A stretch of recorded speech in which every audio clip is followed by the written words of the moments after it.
Some full-time geese down here by the arroyo, and they just never leave. Like, why would we want to go up there? We got everything we need right here. This golf course and all these worms. All right. Okay, looking good here. We'll just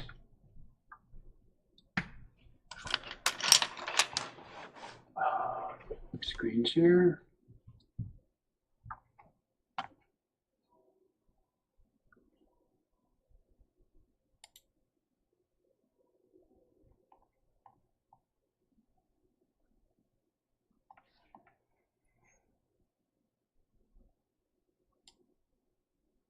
Season is Delacroix, a retrospective exhibition of the great 19th century French painter. Jeffrey Brown reports from the Metropolitan Museum in New York. He's one of the great figures in art history, Eugène Delacroix. Fantastically gifted and prolific, a celebrity who dazzled and often divided the Parisian art world of the mid-19th century, and most of all became a key bridge toward a new kind of art. Metropolitan Museum curator Asher Miller. I keep being asked, is he the last old master or is he the first modern painter? He's a little of both and not quite fully either one. Really? Yeah, because we see aspects of both in him. So just really quick, if you look at this era of painters like Turner and Delacroix and Sherrill, these romantics were really quite the bridge into modernism. So they're good to study because you could see the impressionism in their work. You can see how they're really pushing things toward a new way of seeing. So it's really great to consider. Limit our understanding of them and our ability to delve even deeper. To art lovers, Delacroix is best known for a handful of works, including Greece on the Ruins of Missolonghi and Women of Algiers. The goal here is to show the artist in full, with nearly 150 paintings, prints, and drawings, as well as pages from the journals he kept throughout his life. One thing that comes through loud and clear is drive for greatness. Delacroix was ambitious, if nothing else. His father was a statesman. His mother came from a family of distinguished artisans and craftspeople. His brother-in-law was a general. One brother died in battle. He came of age in 1814, 1815, right at the moment of Napoleon's downfall. So for Delacroix, he needed to find a career and he needed to make his own mark in the world. In drawings, you can see Delacroix looking hard at his old masters, including the Venetian Paolo Veronese and Flemish artist Peter Paul Rubens. He took on all kinds of subjects in his work, scenes from literature and mythology, and from North Africa, which he visited with a colonialist-era French diplomatic mission. There are portraits, historical battles, religious imagery, and animals he watched at the zoo, especially tigers and lions. But it's how he painted them that would offer a bridge to future artists. New York Times art critic Roberta Smith. His achievement is opening the door to modernity, even if he didn't go through it. That he made subsequent generations of artists know that the main thing that mattered was paint and how it is applied, and that when you're looking at a painting, that is the first and sort of the last thing you're looking at. That's what attracts you, is its form. And he made people see that in a completely new way. Artists have been looking hard ever since. Cézanne said, "You can find all of us in Delacroix." Van Gogh and Picasso voiced their admiration. One way of seeing Delacroix is through his choices in composition and color. Roberta Smith pointed to these two smaller versions of a much larger painting titled The Death of Sardanapalus, which baffled many contemporaries with its wild imagery and style. The thing that's interesting about this painting, which you see in this gallery in particular, is this kind of compositional daring, where the main figure is pushed away from the center, and the center of the painting is actually empty. And it's this great spot of salmon pink saying, all this stuff is going on, but while you're at it, you can enjoy these amazing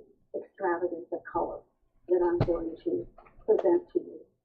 Even more innovative, as Delacroix made up his own rules, the brushwork and paint itself, so that the painting, says curator Asher Miller, is in some ways about the paint and how it's applied as much as about its subject, even in an otherwise traditional religious scene. The materiality of the paint. You see little blades of grass, but you read them as brush strokes, so they operate as both. Artist Walton Ford, known for his exploration of animal imagery, is a contemporary admirer of Delacroix. He showed me a favorite, The Lion Hunt. Large as it is, it's actually just a fragment. Its top half was damaged in a fire in 1870.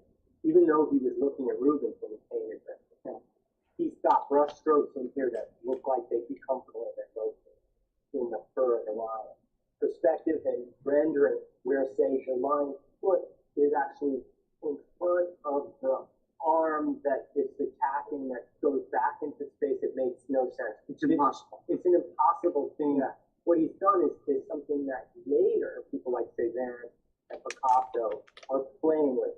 That when you do distort these things and play with the rules of perspective of traditional painting style, you get a certain tension. It's a psychologically confusing place to be. I'm convinced he knew what he was up to. In one of his new paintings, an homage to the master, Ford couldn't help have some fun with his own version of the painting. An enormous lion, Delacroix's paints and journals strewn about, the artist himself, well, let's say he's no longer in command of the scene. My interest was that a lion doesn't need to be a lion. He doesn't want to be a metaphor. So, I know, Mr. Delacroix. yeah, so he's like, well, if you're going to make me a metaphor, I'm going to make you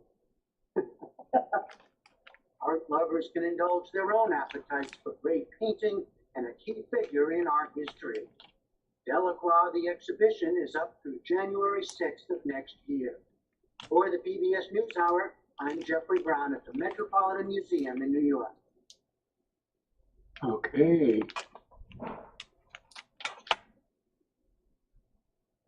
Do we know what year this was, the video was made? You always stump me with something. Let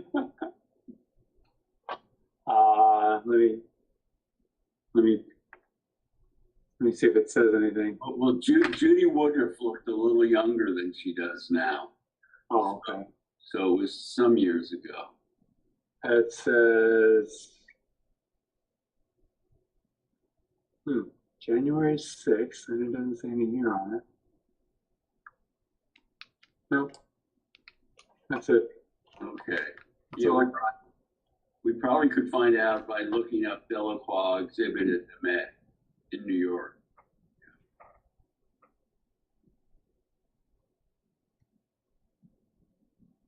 let's see.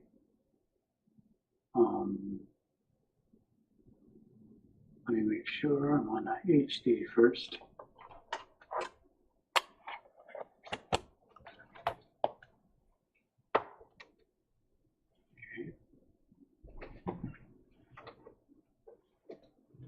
Okay, so it's just one of many sketches and watercolors and things he did. He's just, the guy was prolific, no question, but certainly you can see, and I like that line in there where they said that he did things in his own way. He really just did things his own way. That's a modern artist.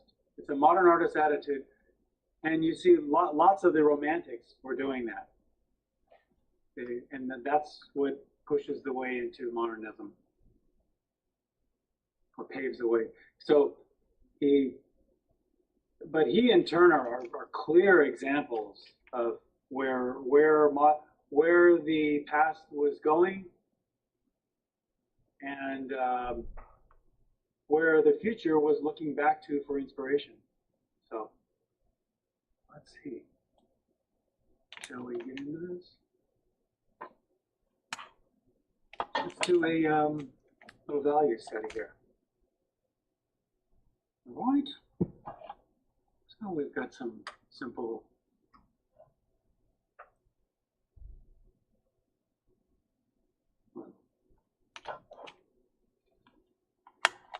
He just leaves this architecture here in a just a silhouette, just a round sort of.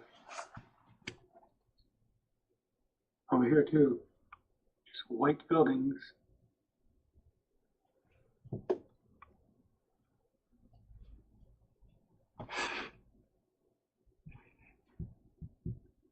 And then look how modern that looks to just leave that all, the blank page right there. All kinds of artists do that now.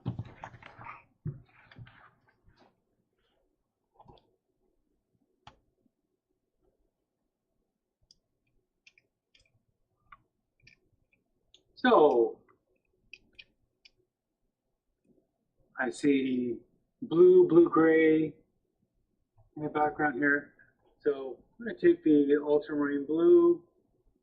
I think I want to go with the magenta. Not yet. Oh, How are you, you're right, Steady you're right. Rob? Here I go again. What did I do this time? Oh no. Oh. No problem. Glad you guys are on your toes. Okay. Well, I think you think value in color. I should just hit my little desaturation button. And then I'd be painting the colors of the values on there. Okay, well, That's a great idea. yeah. Don't do that, Rob. Okay. So we have a very kind of light value going on back here. A little darker than that. Not that dark. So I just spread it around.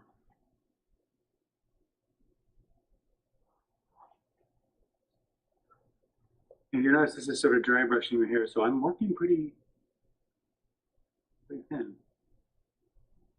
Now he gets a really clear, distinct edge on the second one, which we don't really have to get. It's okay because it's a value study, but in the final, we'll want to let that dry up to get that really distinct edge. So let's go for something a little bit darker in here, behind our.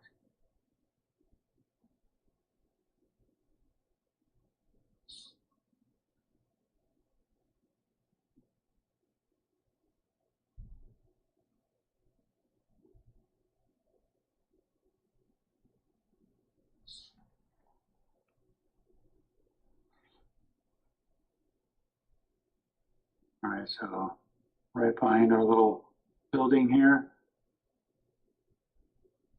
And then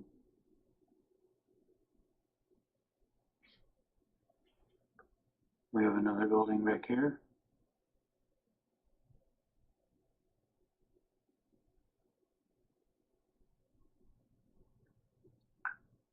And if you'll notice, a lot of the green on the hills here is very similar values to the background, but it's the color that really brings it forward. So.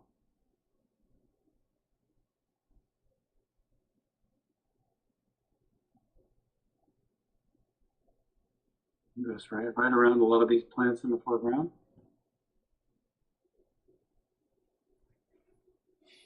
And he does want to make a big deal out of this architecture here, so he puts dark around it, same back here.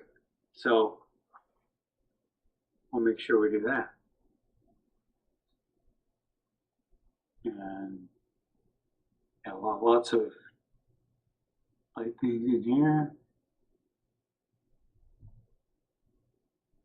Here.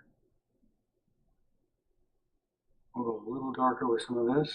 Yes. You think this was a watercolor study for a oil painting, or no way? Maybe a background for one of his paintings or something. He might have just been out just loving it. I don't know. Well, you know, he traveled. I think this was one of his sketches, Yeah, travel sketches. that is what it is. Yeah.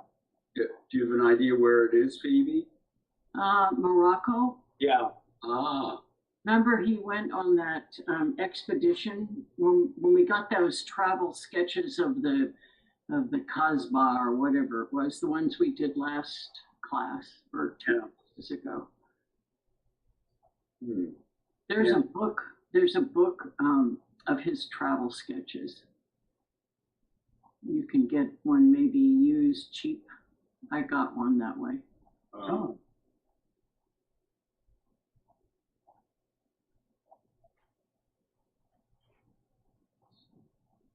Okay. Oops. Darker things. Get yourself some little dark pockets.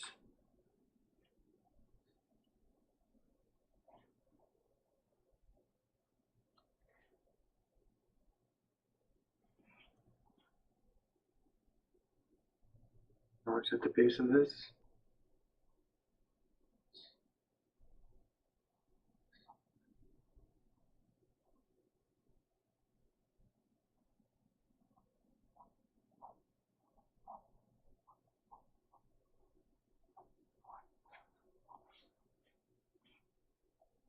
And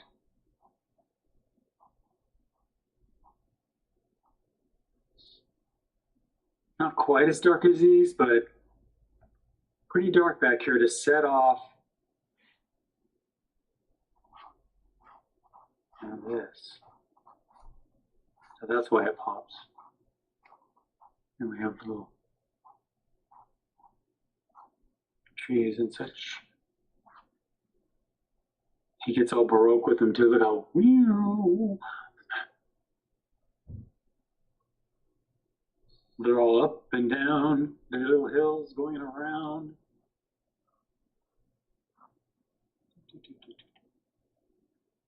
And dark behind this one too.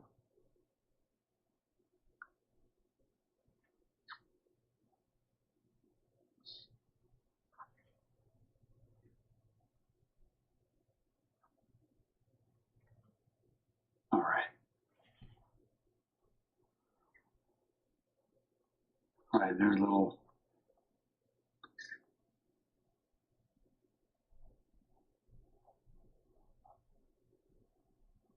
Okay, let's move on to this color.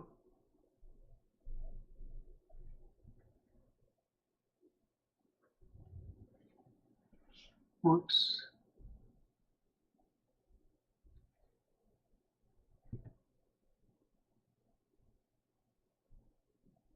Okay.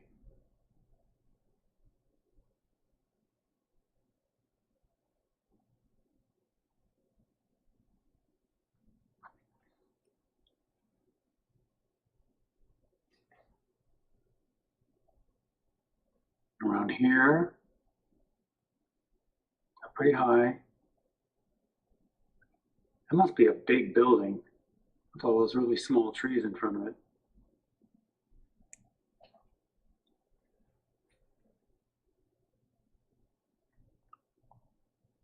Way off back here,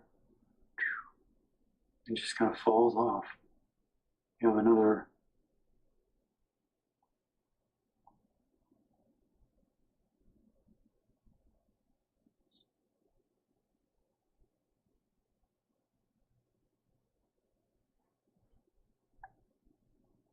And then we have a big bush here off to the side. Looks like I'm on a agave here.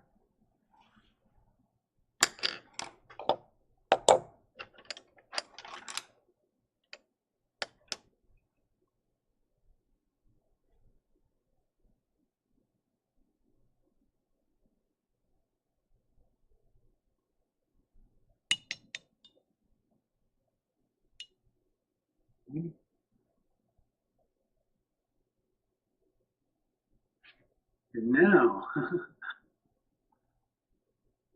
I'm going with ultramarine blue and magenta. And then the very smallest amount of yellow in there. And it doesn't even look like he has much sky. It looks like the color of the paper for the sky.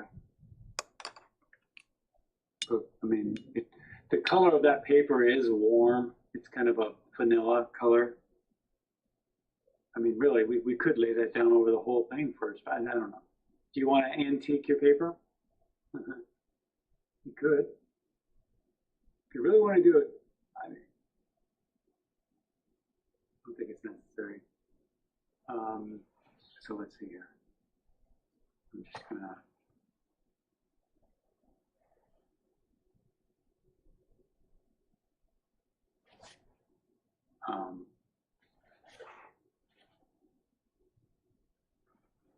I see little bits of redder things in there. And notice how it gets a little lighter right above the line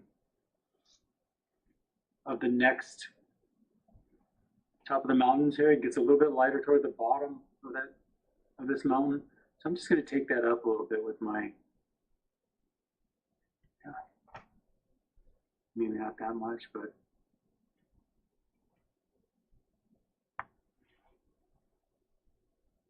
probably did that. And can you see the red, yellow, and blue in all this? I can see it in all of his mountains. So again, I'm going with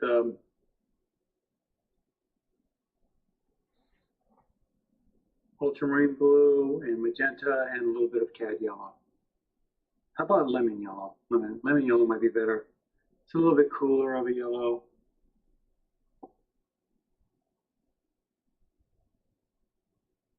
It's a little bit darker.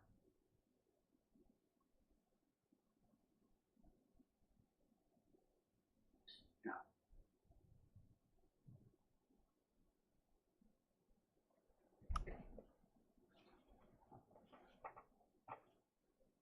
Right behind that house.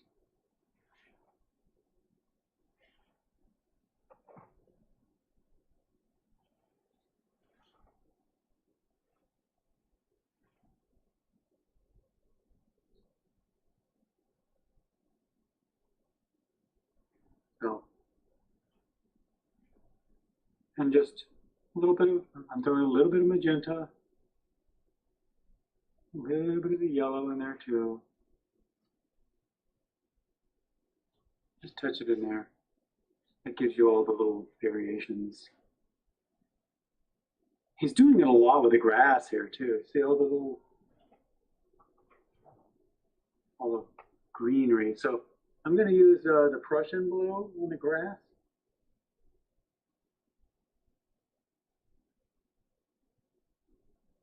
And then the cad red and I think cad yellow on this.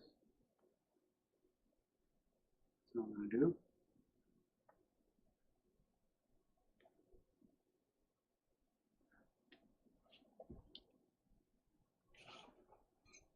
So what we got here, a little greener than that.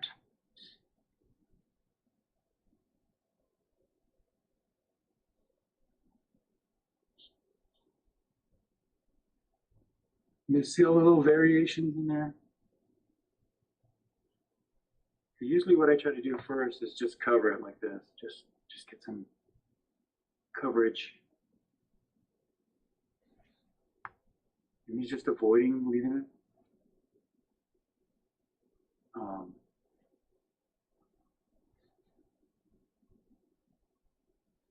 And then coming back, hitting little areas of yellow, a little red in there for the brown. See, it'll just turn brown because of the colors that are already there. There's cad red, cad yellow. Gets a little bit on the brown side. It's a little dark.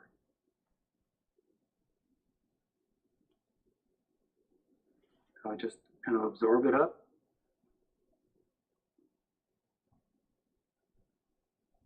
Get a little dark over here.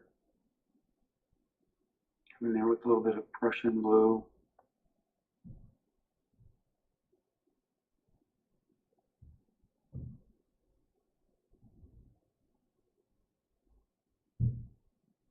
Okay.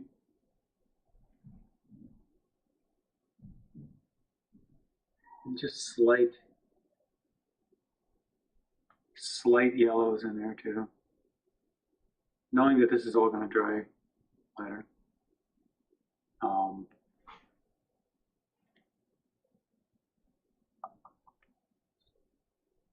Leave this a little bit lighter around these guys.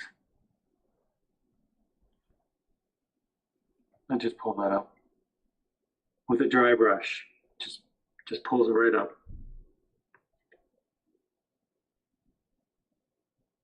All right. Now let's base in these areas here. We got that brown, and I'll make that brown the same way with the cad red, cad yellow, same colors, but you're coming a lot stronger, more saturated with this up in here. I can see more yellow in that.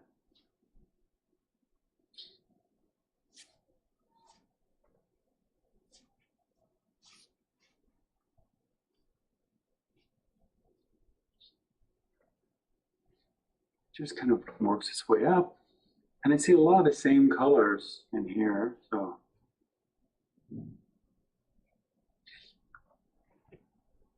Kind of red over here. Just let it get a little bit redder maybe. And normally I would correct that, but I'll just leave it there as a note of color. And then we've definitely got a note of yellow right here. And we have all these blue greens. You feel free to use your turquoise if you have it. If you don't, the Prussian blue alone will work very well.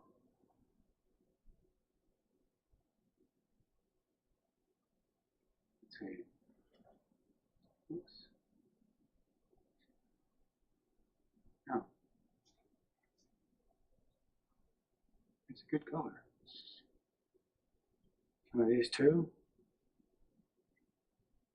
If you need to get them grayer, if you need to gray a Prussian blue, just, when we do the value study, it's the same way. Just add a little bit of cad red to it. I'll gray it.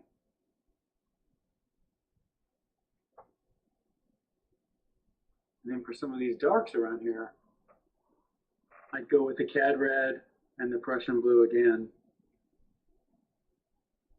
because it's such a neutral dark.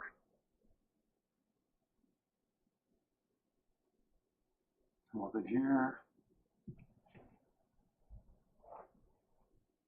Kind of brings you down. You know, by the way, when I was researching this, I ran into all these Van Gogh copies. Van Gogh worshipped Delacroix, really did. But then I got a little obsessed with Van Gogh. And I was looking at, I could not believe how many master copies Van Gogh did. I mean, there was a page on Wikipedia of his master copies.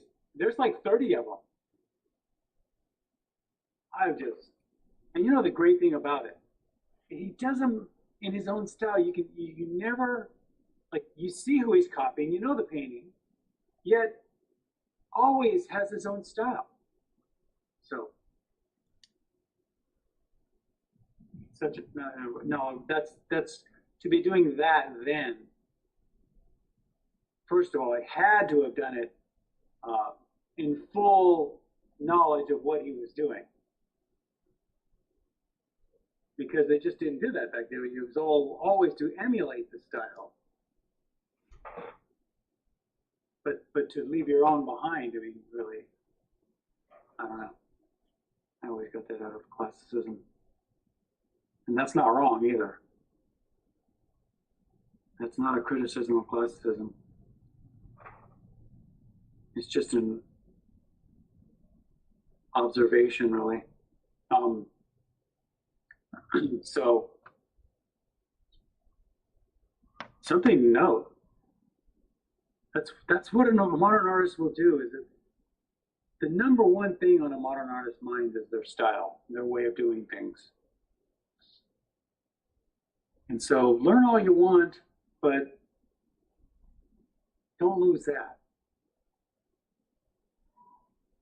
All right, so there you go, and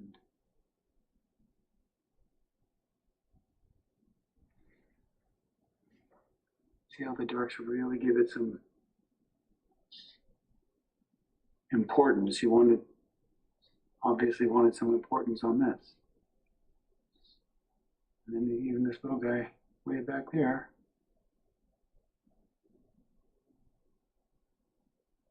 And that's a pretty good dark to have that far away.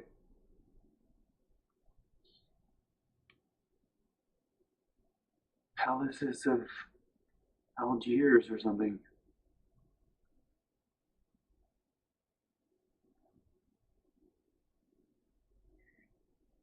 Okay, good enough. And I just used the Prussian blue back there. I think I had a little bit of the red in it though, because it's not pure. We do have a little gray right here too. Much in the same way. Why you focus? Oh.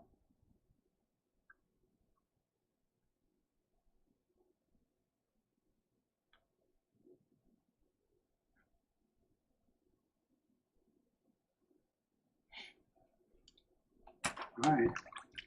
I was just thinking that looks a little out of focus. Because I'm zooming in so far on it. Okay.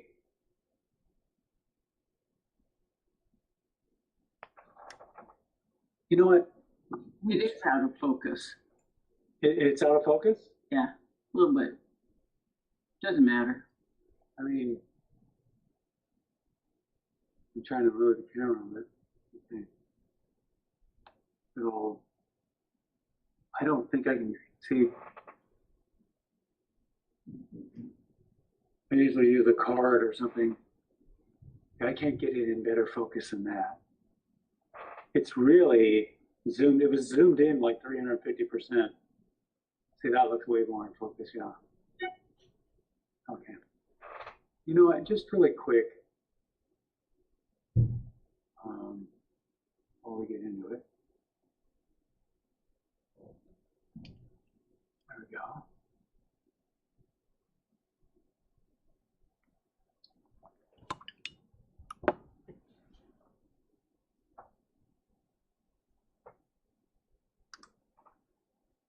Let me show you this.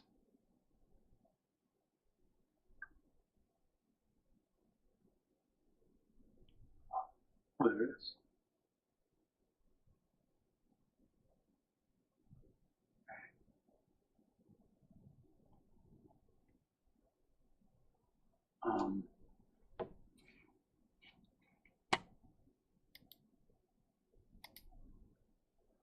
Look at,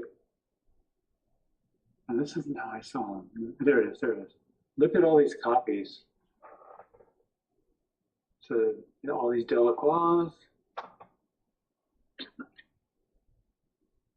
Japanese prints. Wow.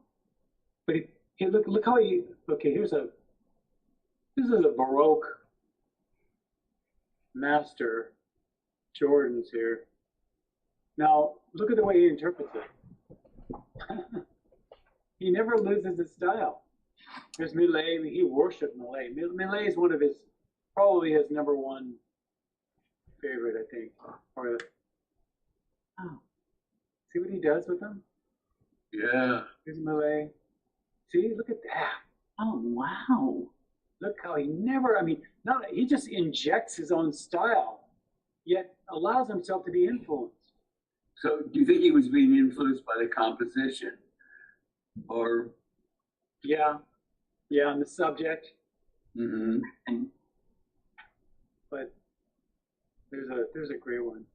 Look at that. Wow, and he really got into it. These are not just sketches. These are. Oh yeah, these are Yeah, I don't know what they're like paintings. They're like an homage to, right? Right. Wow. Study. Yeah.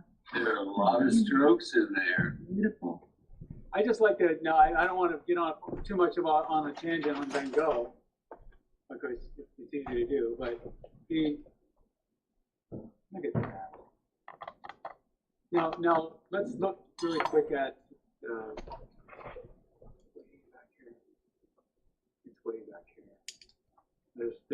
Here's the Delacroix. Does it show the actual Delacroix painting?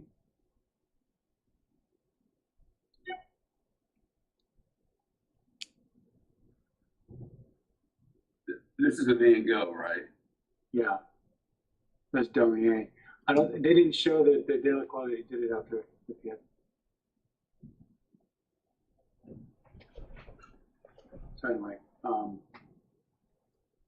thought that they'd show it, but anyway, yeah.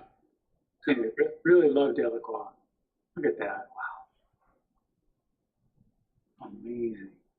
Look at the head of the man in the yellow. Look, it's so distorted. The position of it. Yeah. Here's the other thing I just wanted to stress here is that this is an artist studying another artist through their own style. They are copying the other artist, but it's more like an homage to the artist, or what can I learn from you? You know, not just a mindless copy. And so he's really, in a way, I think maybe getting more influence than if you were to copy it outright, just try to do a photographic copy of it. So think about that as you're copying, you know, I mean, it's okay to interject your own style. Definitely. I know some of you do it all the time. Thank you for permission. Yeah. If You're welcome. If we happen to know what that style is. Yeah, I mean, you know. You're so, I could recognize yours from across the street. Me?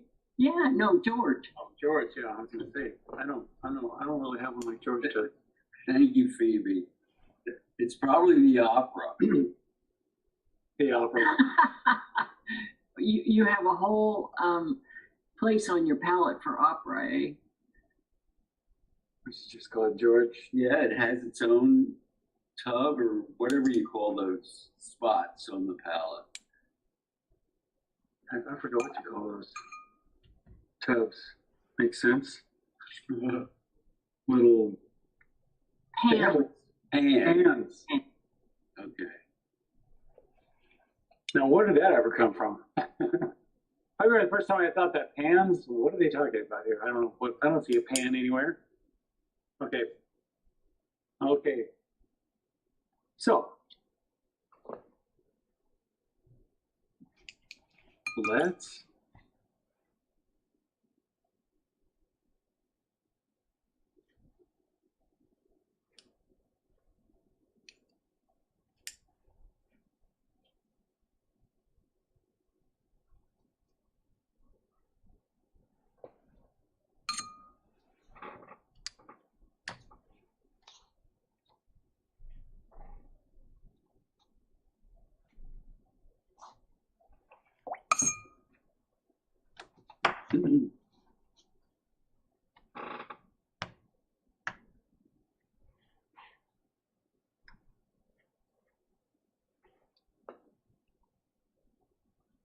we got that little house around here. Kind of block out where it is.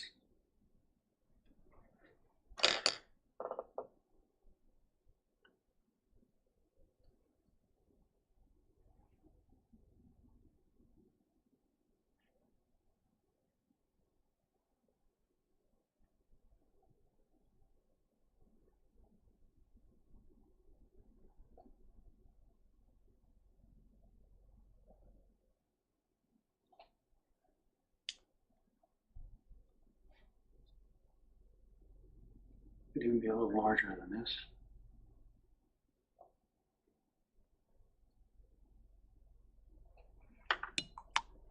I guess.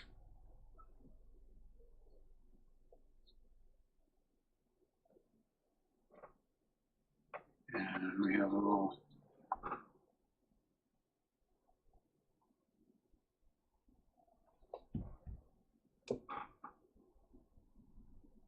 Look how Van Goghish those little choppy marks look. All these little chuppies. He does it.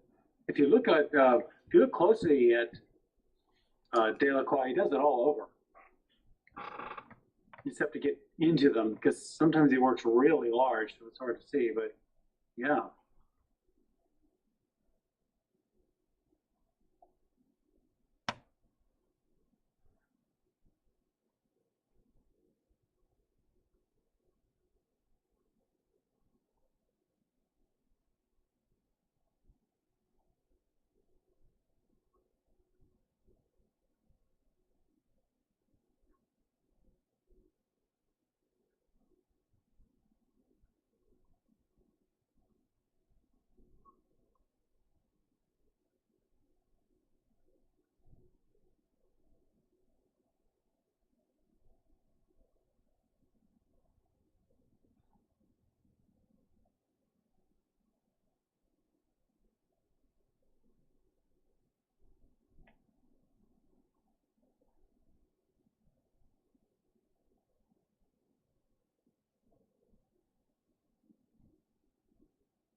With all the things happening on the edge there, and then all kinds of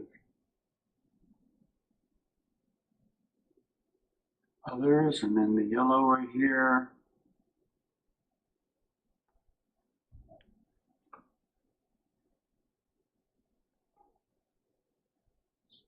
There's a little bit of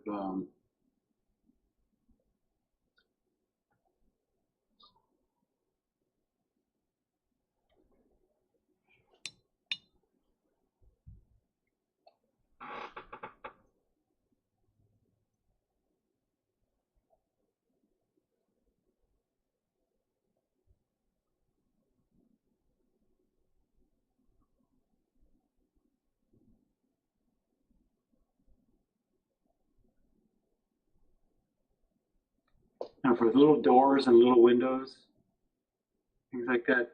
Sometimes it's a good idea to just put them in with your pencil. They'll show up.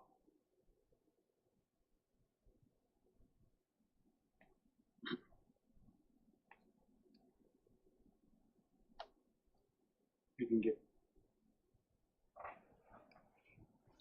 cumbersome, all those little details. So maybe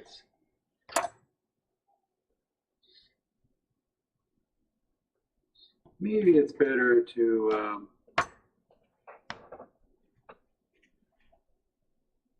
just put them in with your pencil.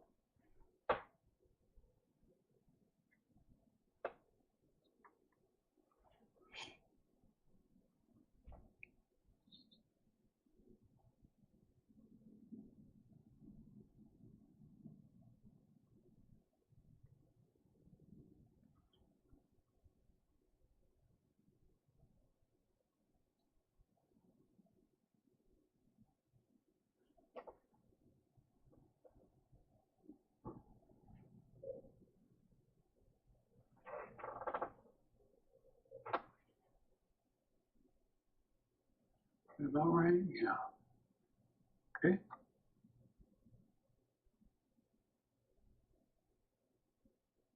So I'm going to come in with the ultramarine blue, a little bit of magenta, a little bit of yellow.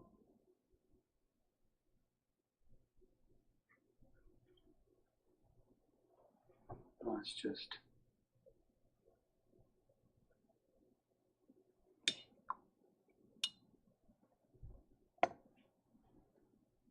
maybe a little greater than that, so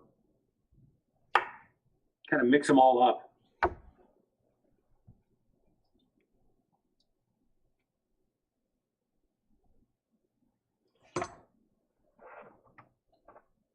And as it gets toward the bottom, it just gets a little lighter. So I'm just feeding water into the bottom part.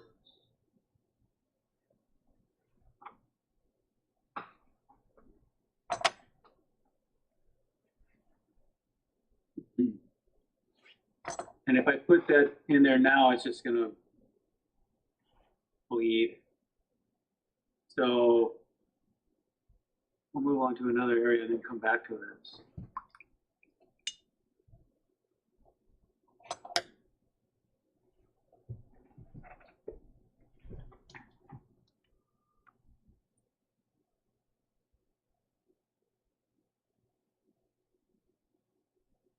How about all this green here first?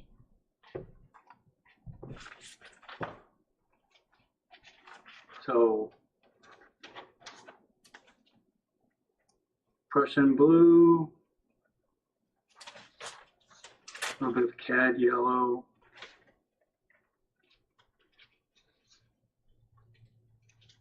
and for the reds, I would just throw in a little bit of the red and the yellow will mix with the Prussian blue.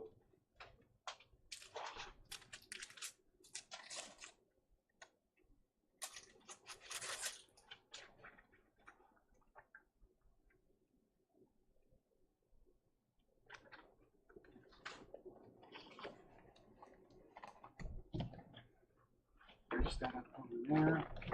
This all gets very light.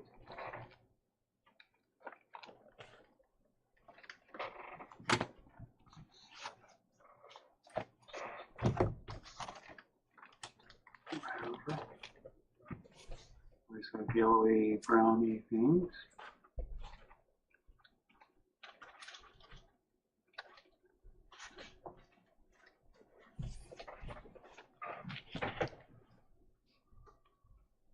See that little white edge there? This means that he wanted to make a big deal about this separation between these two hills, I guess. Enough to where he left it white. So. Versus it just happened. If it was a quick sketch. Yeah.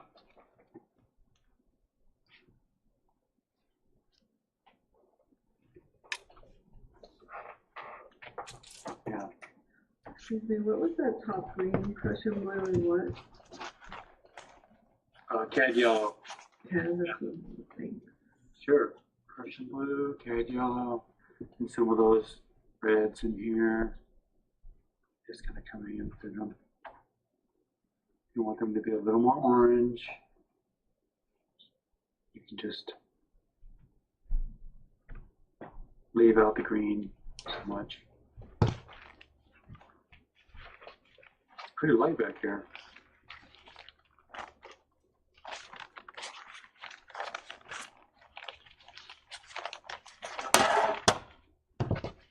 And right here, it just loses it and hardly.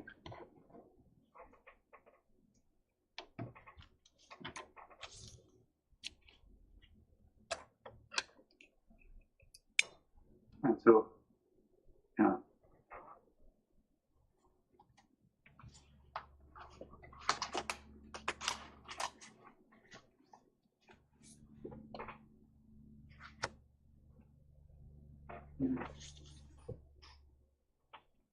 Some of your areas you want a little bit more colorful. I think there's color down in here too.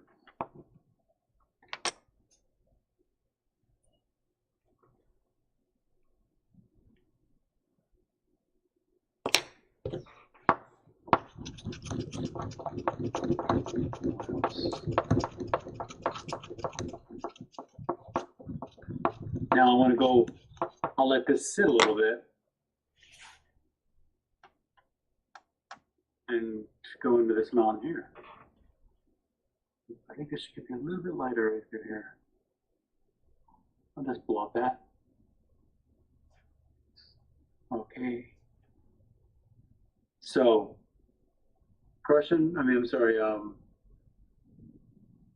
ultramarine blue and magenta and a little bit of a lemon yellow in there. Let's see what I got so far. Okay. Bluer.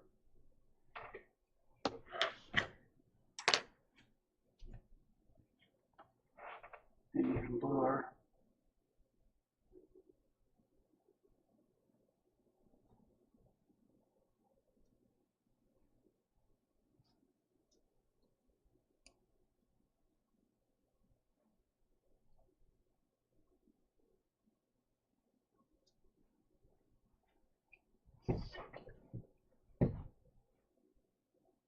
And he has a little bit of a little white edge in here, so he's seeing this. There's a little bit of a hill right here in front of. What are you seeing?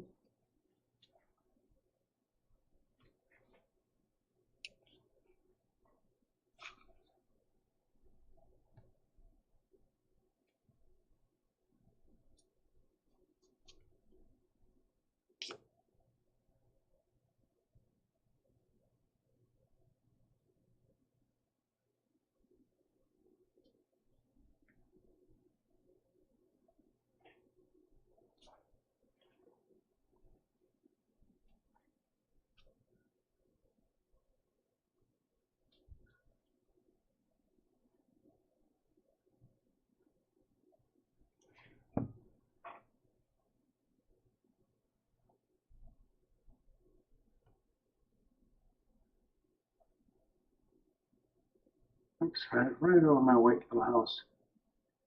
Turn it.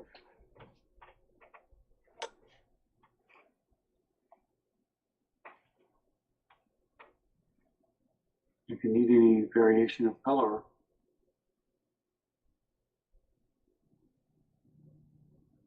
I just threw a little variation in there. Like over in here, I'm seeing some little warm things. That was just the yellow that I used a little bit more. It's kind of all mixed in. And then a couple little redder things in there.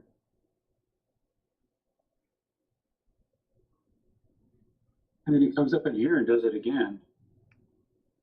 And there's little microscopic white edge in there.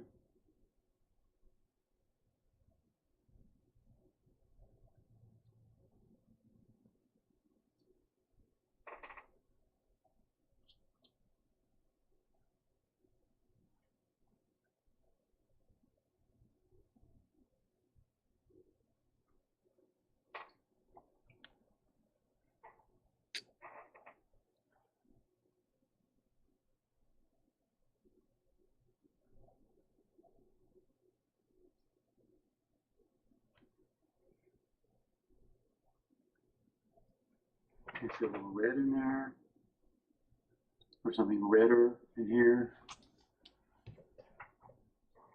So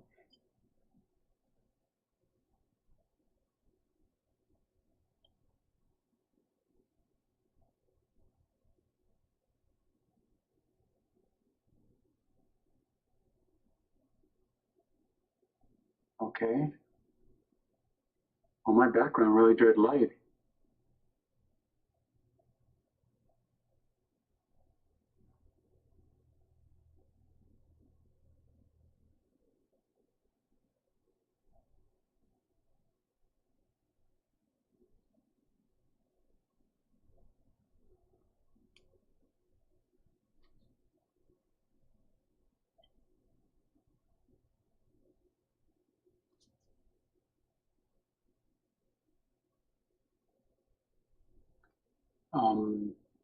I think I want to come in here with some of these reds and some of these darks.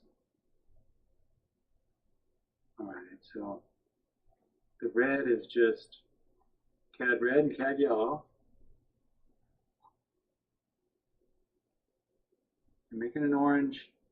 And then to neutralize that and make it a little bit clearer, just add something in the blue family. So ultramarine blue would work fine.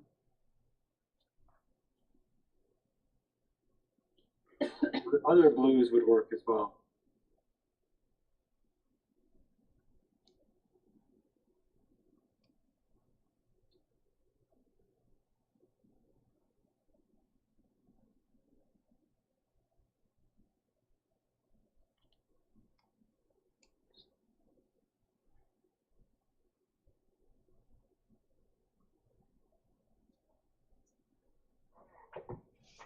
This is what's on my brush too. I might as well hit some of this. It's a little bit yellower, so I would just get a little more cad yellow in that color.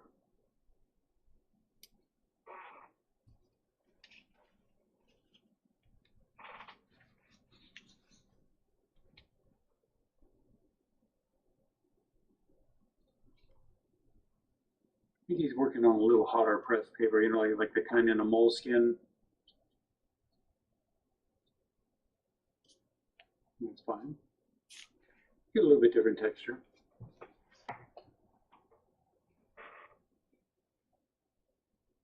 You know, I'm going to go ahead and hit some Prussian blue in here while it's wet to get some of these wet in the wet edges. That's about it, right? You get something dark in there. Prussian blue and cad red for some of the dark things.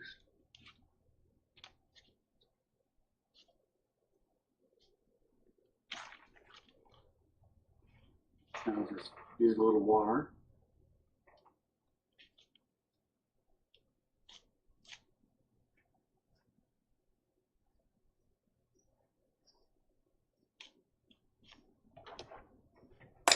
Let it fall where it may.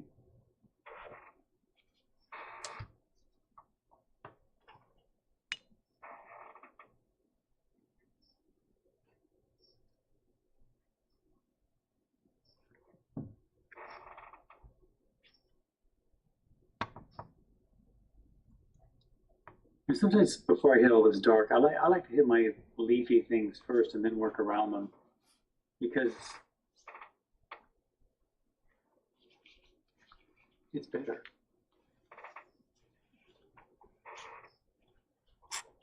Because if I put all the dark in first and then I try to make these strokes, they get interrupted by all the dark. So but here, there's nothing there to interrupt them. So that's just the Prussian blue with a little bit of cad red in them, which is graying it. You can keep that as pure as you like.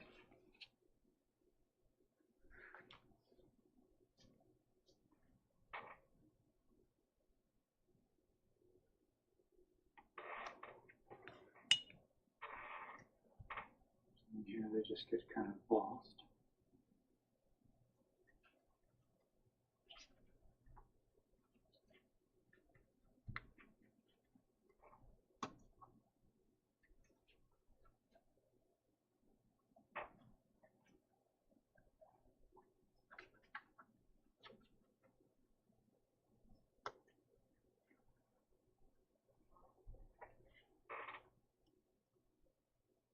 And sometimes to do these, like an agave leaf, you see me stroking up. Maybe it might be better to start at the top and push and then come down.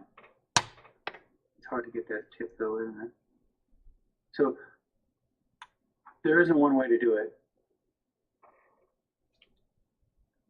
You know, sometimes I'll come back and do it like that. Other times I just kind of do it in one stroke like that.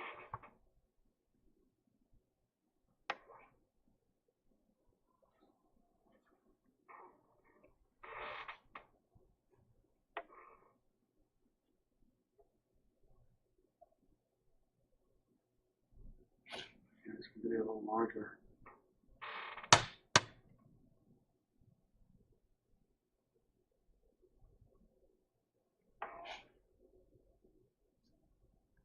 And there's more over here,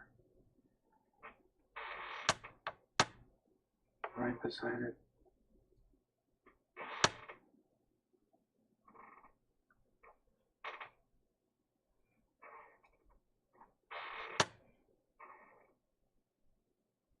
We have that, a lot of that dark, which is made by Prussian blue and the cad red. You just come on up into the dark.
Add yellow right in here.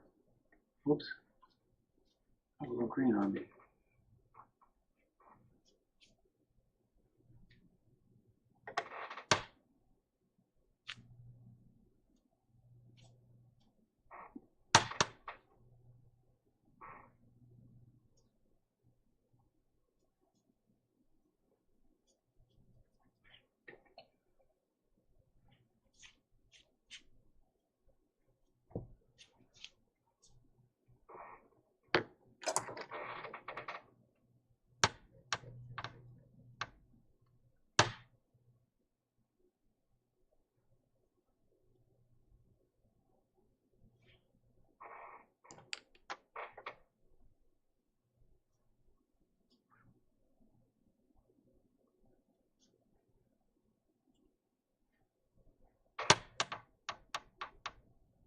And some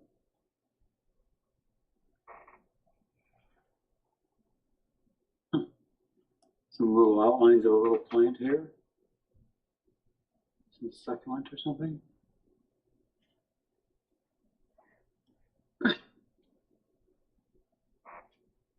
Homage to Matisse right there, right?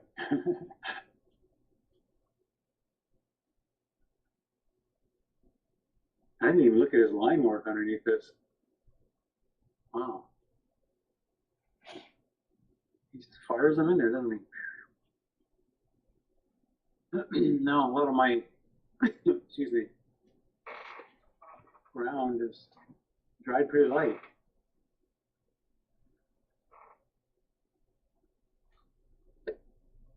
Must use a lot of water.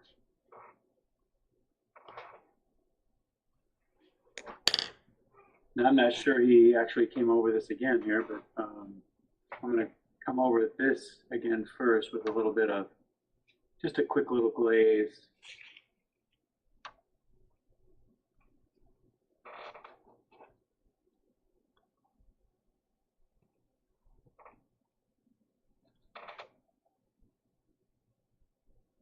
Just a little bit more.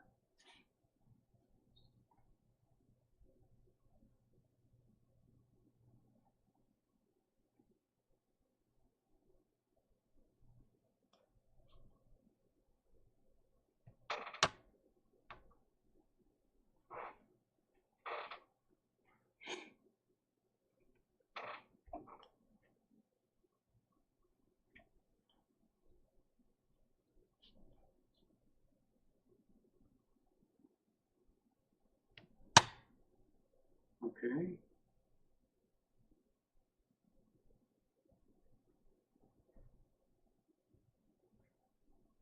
Some of these darks behind the buildings.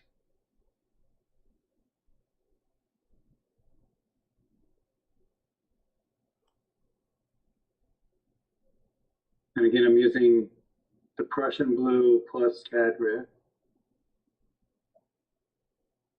Get some of those stark values back here.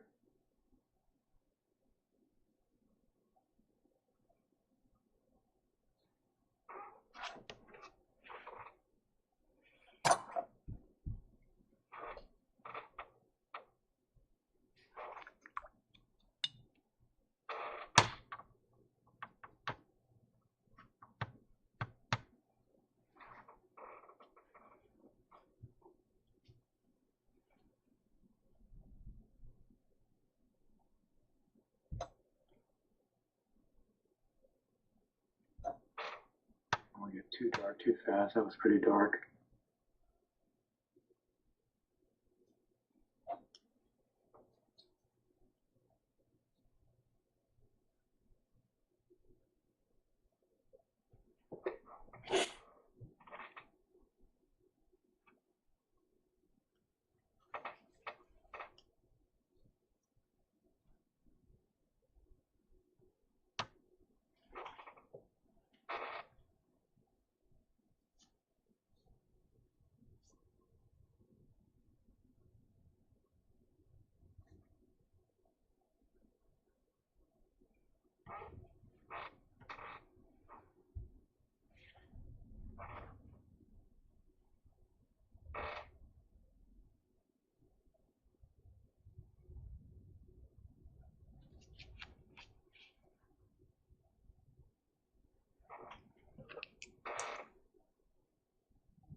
And he does really hit a couple of darkies in there.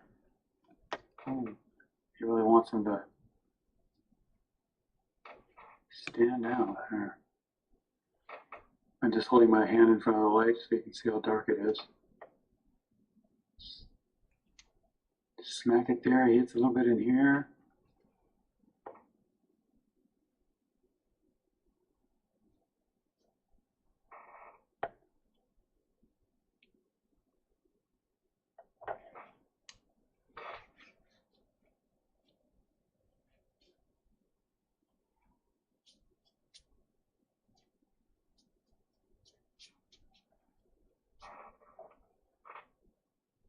Sometimes I bring it over here a little bit, yeah, they feel the areas a little bit better.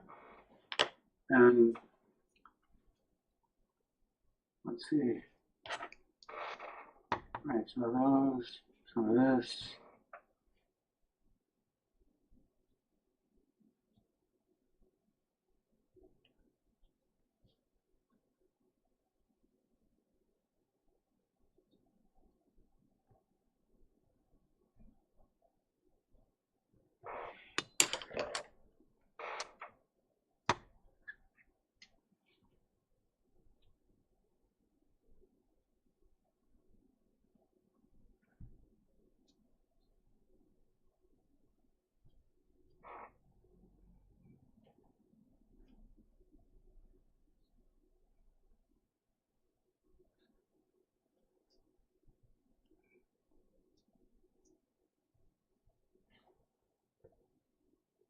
I love these little trails of trees you get in Europe all the time. They're so, who knows how old they are. They're so meandering, they just,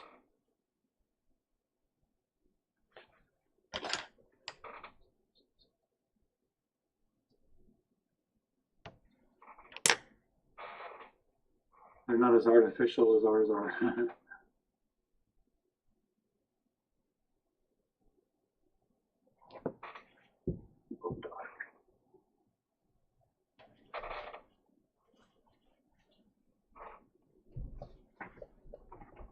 This one.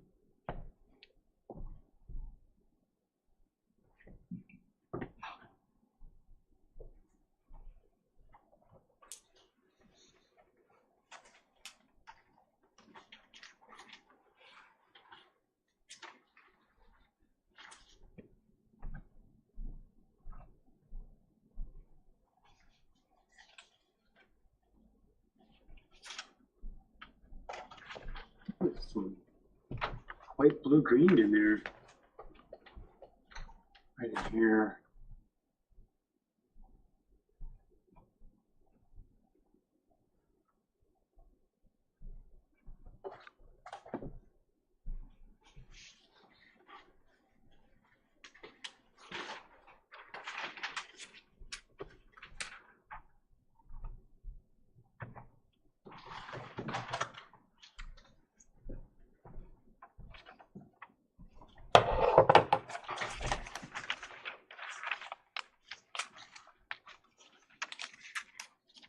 Quite a bit of the red too.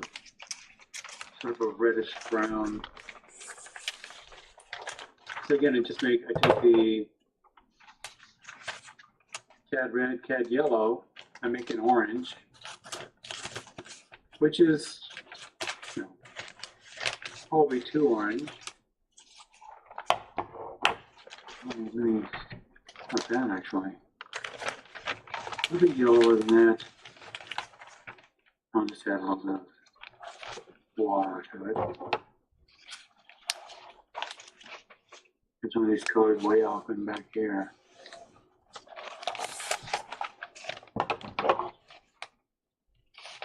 Maybe there. A little bit better too.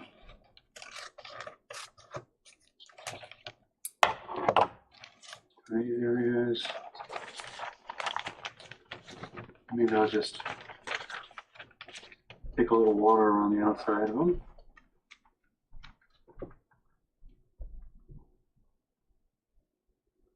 fade them in.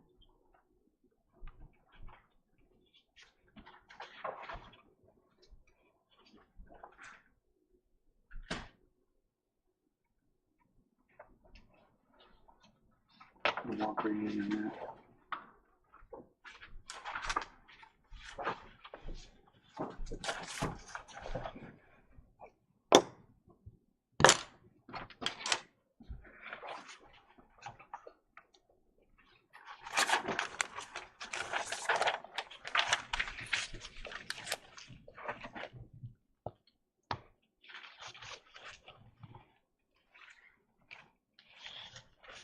Well, Yeah. what color is the sky on your photo?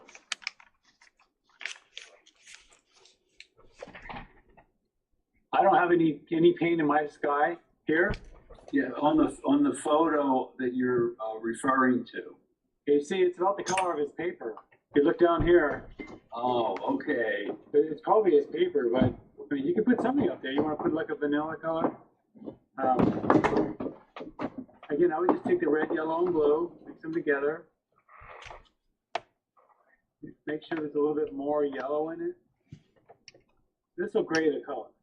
So we'll come up with something more like, maybe not even that yellow. So maybe he didn't finish the sketch, or it was an overcast day, or Yeah. Yeah, something like that, yeah. Maybe you got sidetracked right?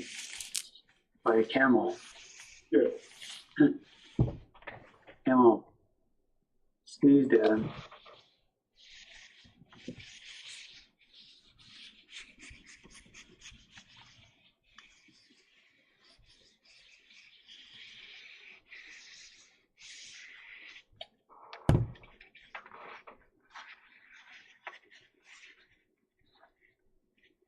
Mine's almost the same color as my tape.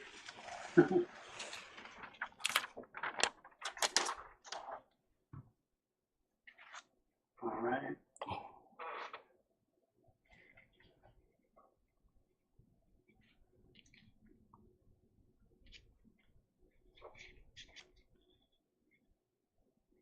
I'll come back on this one here. It's a little bit of the dark.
More of these little red, maybe they're fences.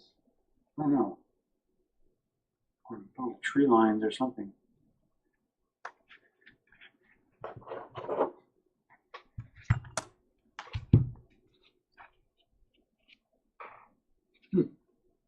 I thought I laid out my colors down on the ground too dark, but I don't think they're dark enough now.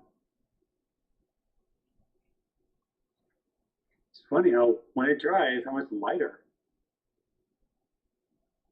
So I'm going to come back with another glaze, especially over this area. Same colors. I'm using Prussian blue, cad red, and cad yellow.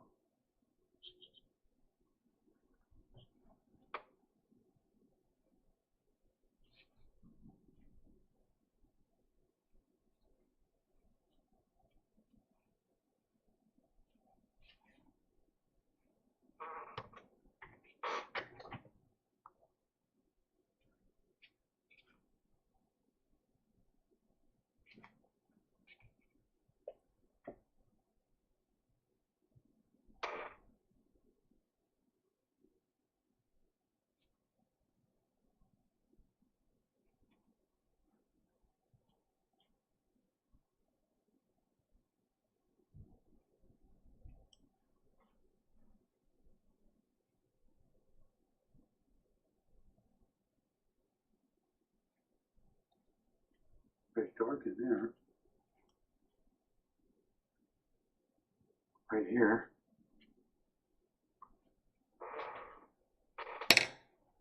Really wants that valley to stand out. So just throw it in like that and then add a little water.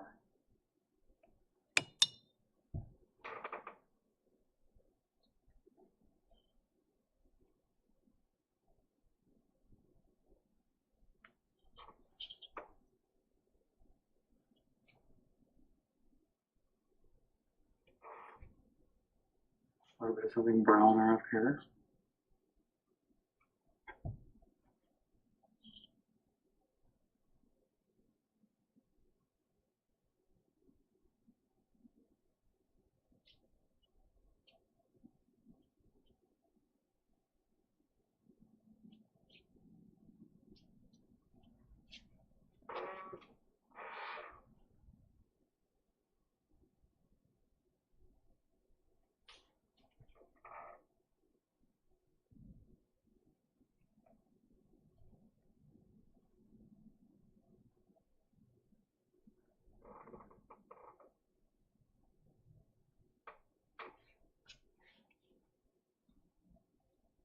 So the next time you're painting a picture of Tuscany or one of these farm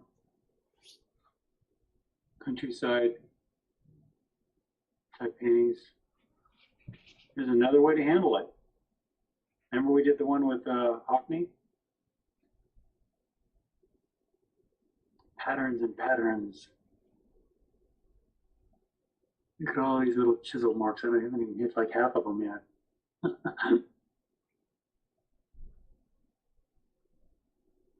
Other ones in here.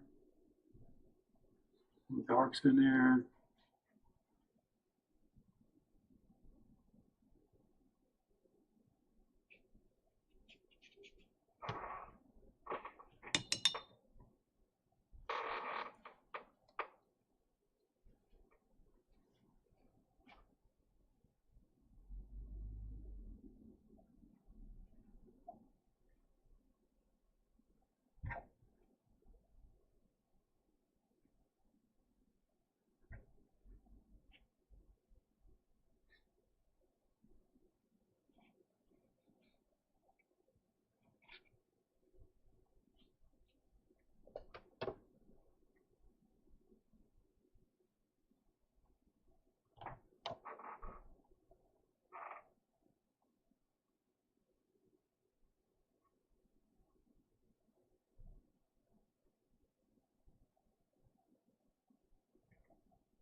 Guess we could have got a little bit bigger with this.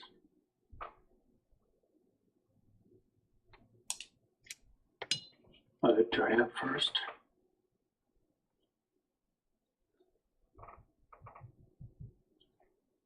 Comes back in with little negative shapes in there.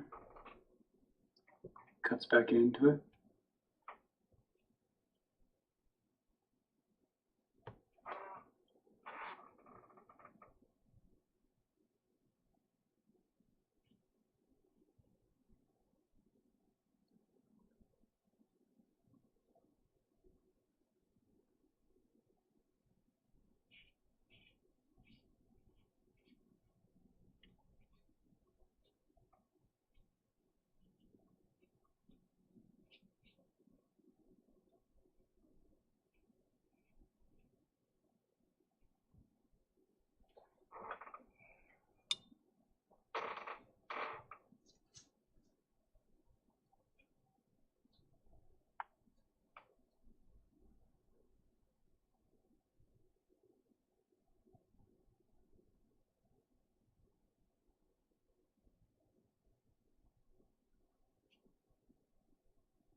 That's going to just bleed all over the place. So I'll just leave it alone.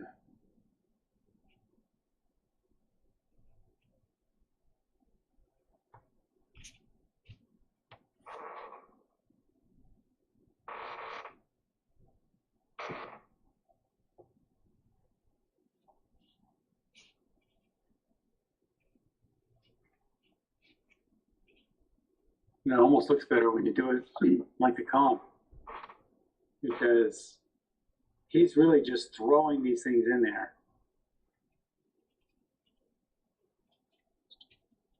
I'm putting a lot of detail in there, and I think it's one of the reasons he's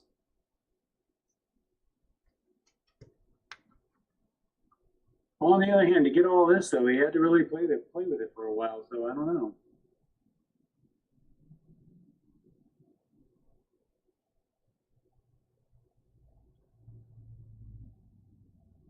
It does look like he needs to come back and glaze a few areas.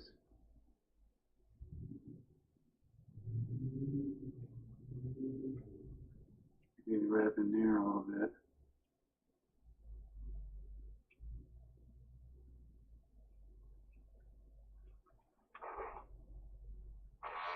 And colors, cat red. I'm sorry, I used lemon. I think I used lemon yellow and cat red and ultramarine blue.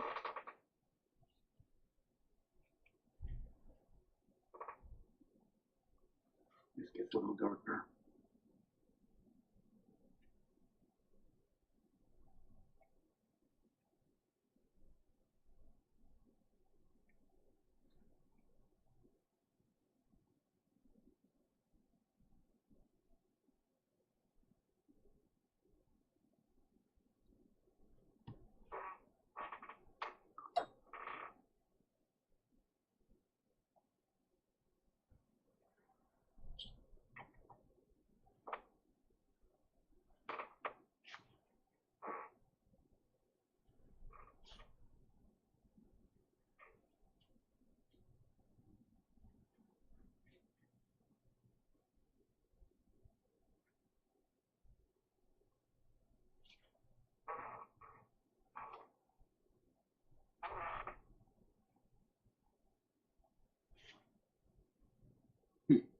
I like this a lot now, but unfortunately, now that looks too light. And that's the way it goes, right?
It's the same color. But just emphasize the blue in it. I mean, you can make so many colors out of just red, yellow, and blue. And then you just emphasize the red. And you've got like a terracotta or a burnt sienna or so many of these different. And then maybe you've got if you go to the yellow, and then you've got yellow ochre, raw umber, all kinds of yellow ideas. And then you can do tons of greens that way.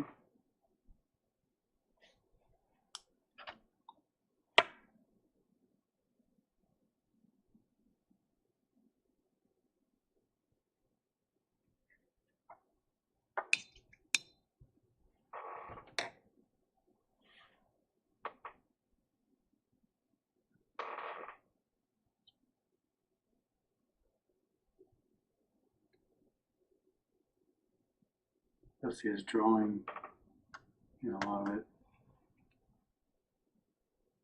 Also, he does come around things with a little bit of line here once in a while just to clear things up.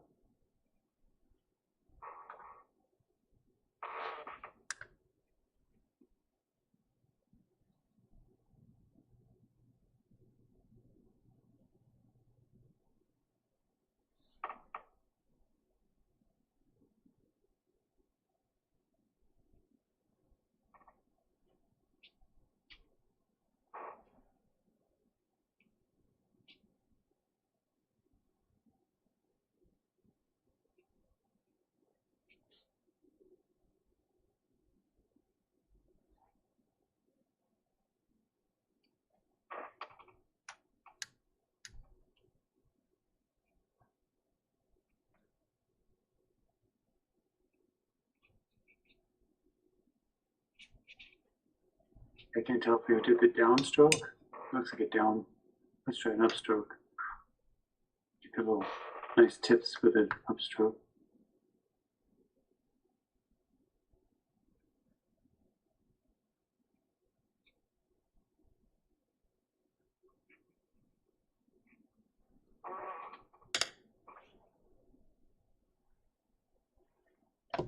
Something a little bit darker at the base. He doesn't even bother to go in and shade the building or anything.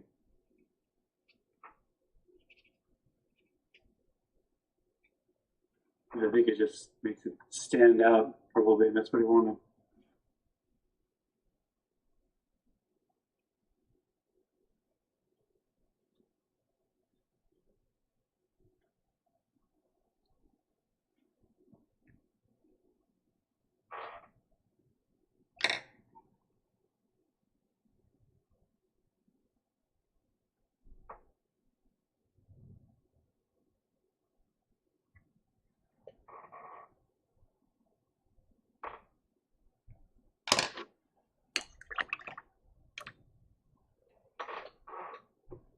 A little darker.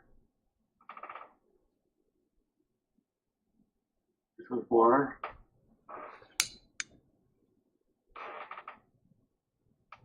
There we go.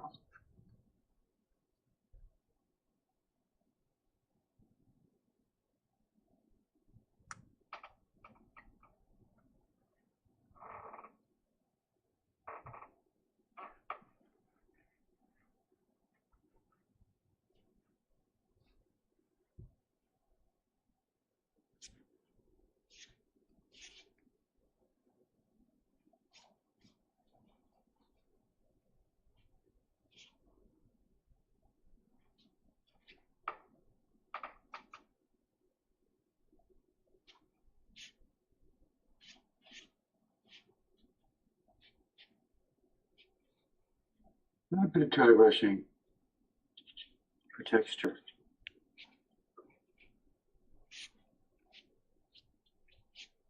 Yeah. Bit of dry brushing around here.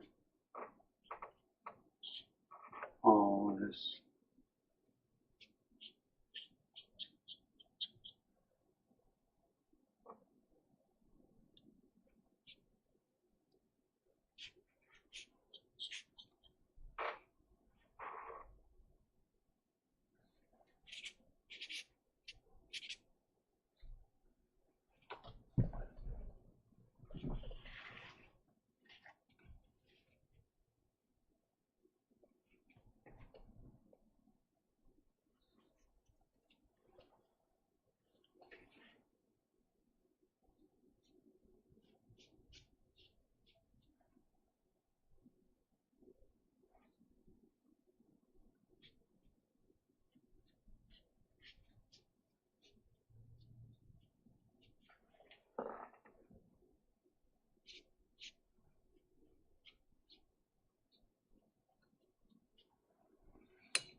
Now, a lot of times when you're out sketching on your own, you'll make similar decisions, and you can kind of see why they did it. You know, they're just either putting a little something in an area but not all that interested in it. It's just sort of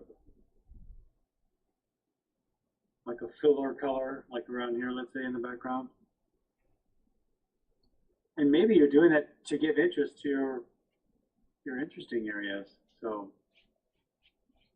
you know, when you're in the zone, you're not really thinking about any of that.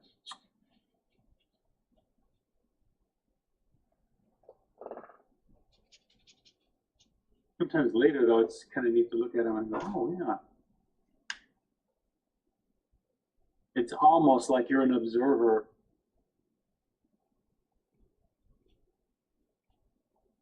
You kind of remember what you did, but you're not sure, so you're trying to, yeah, in the same way what we're doing now. Not really. What was I thinking there? I don't think I was thinking.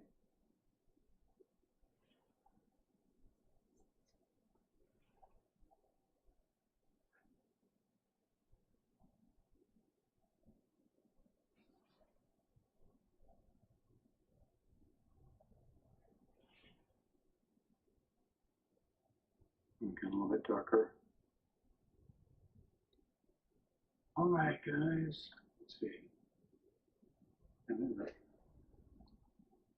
11:10. Copying these sketches is fun. Maybe we should have brought two.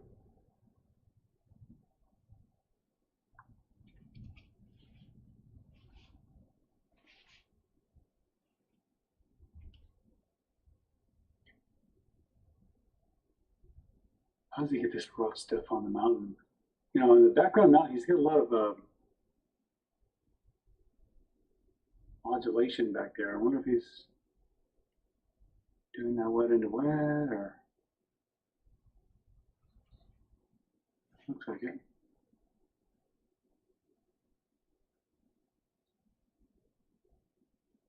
I see some little blooms back there.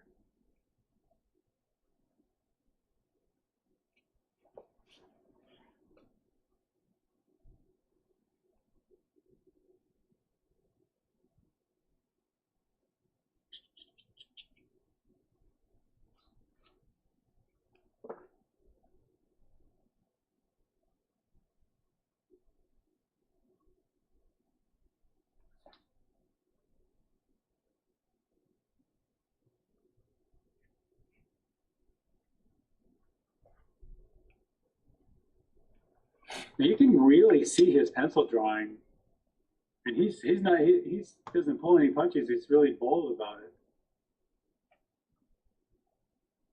So I probably should have been a lot more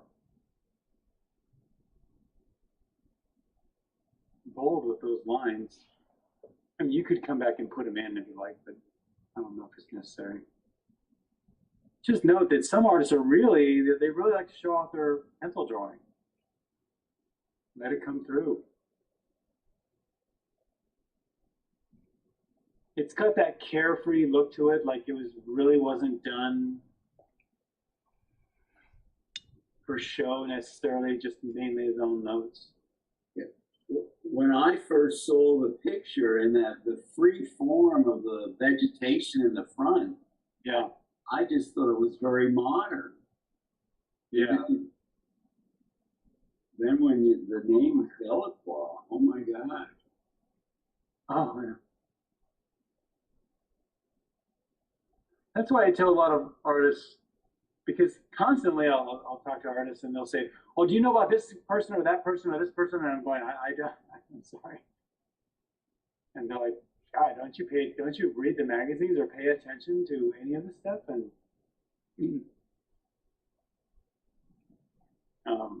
there are only so many hours in the day. But then I'll say, "Well, what are you looking at?" And they go, "Well, I'm trying to do this." And I go, "Oh, okay, well, that's Delacroix." And they'll go, "Who's Delacroix?" You know, in other words, they know every artist that's living today that's doing it in all the magazines, but they don't know who an old master is, who all of these contemporary artists are standing on their shoulders. You know, they did the heavy lifting.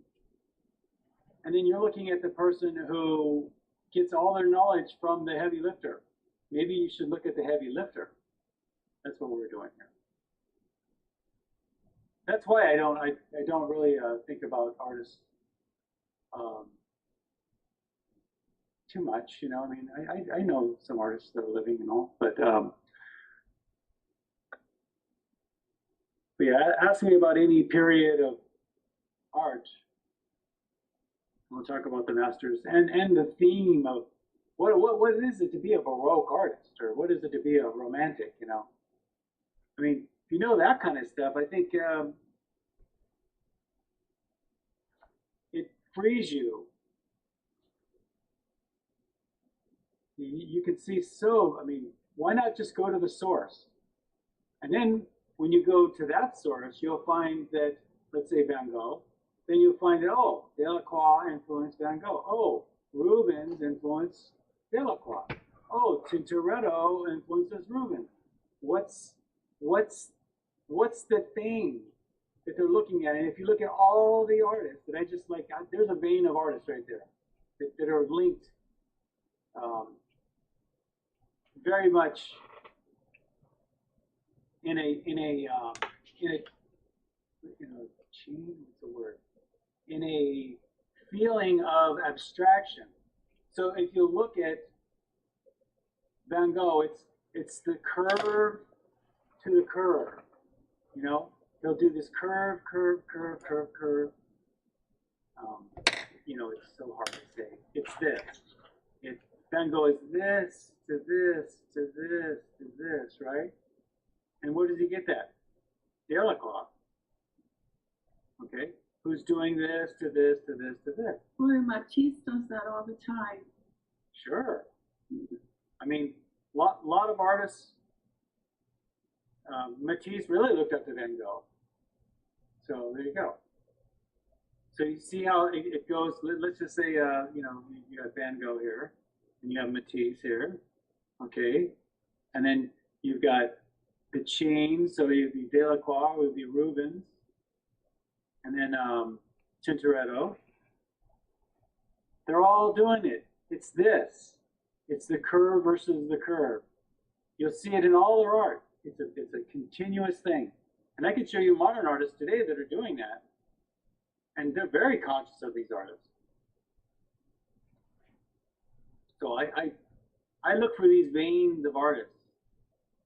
Like, I wouldn't put Sargent in this vein of artists, although he really, I mean, Sargent really loved El Greco.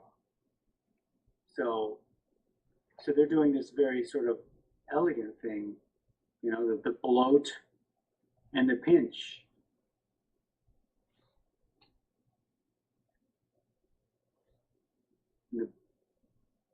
Okay, so you look for that in Sargent.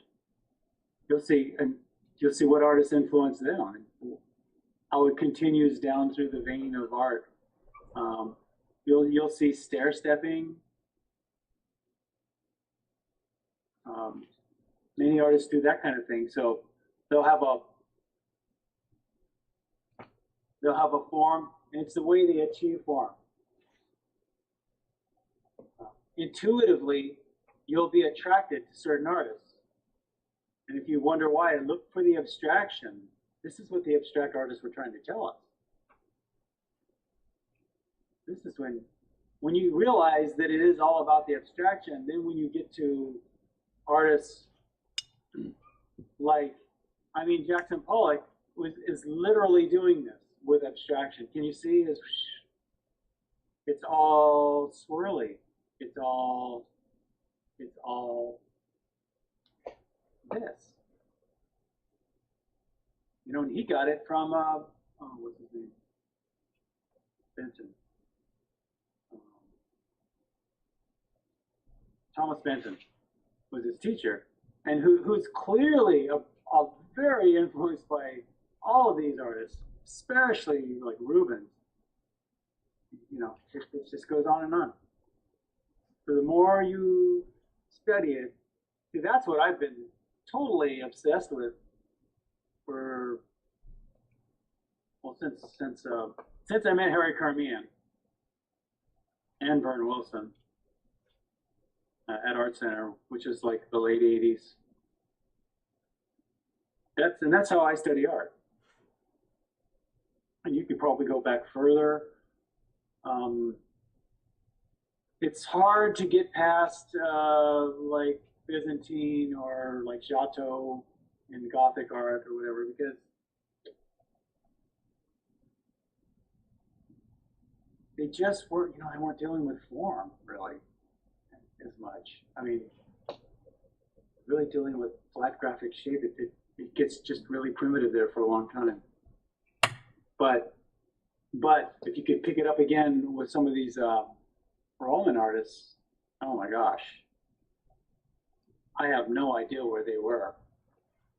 But I think they were just, I think we just literally lost 1,000 years of art history. Anyway, it's interesting how the whole thing works. But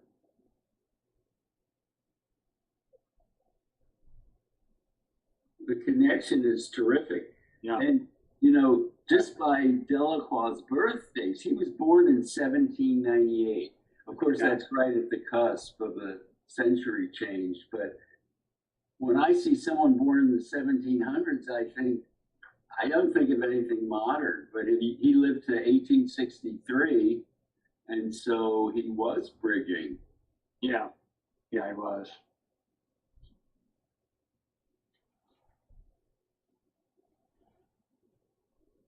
And I think that's what was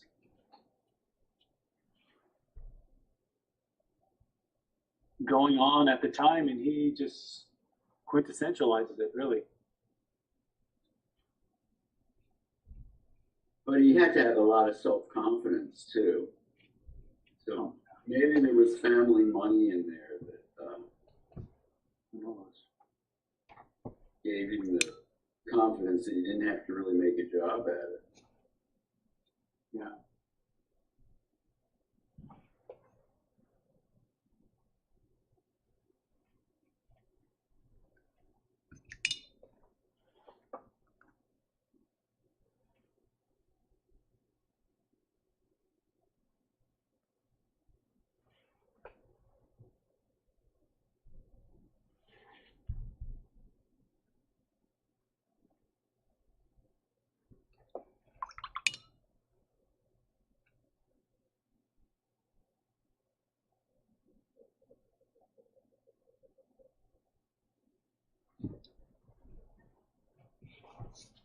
Yeah, I find that to be the case often.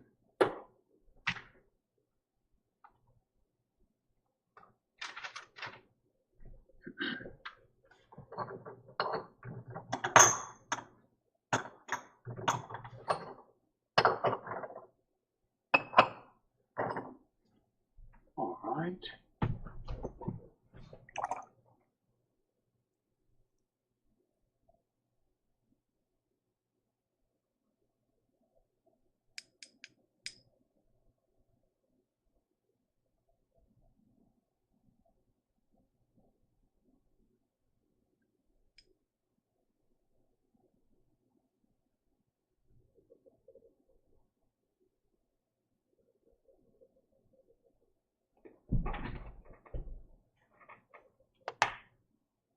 How are we at? Oh, getting there.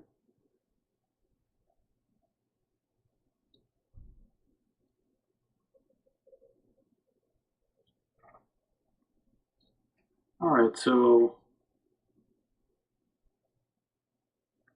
let's see what we got here.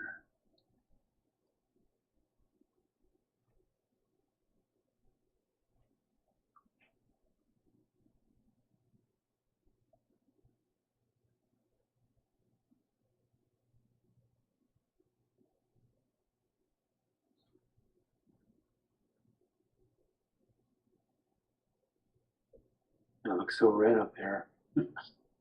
Looks just right here, and it looks very red up.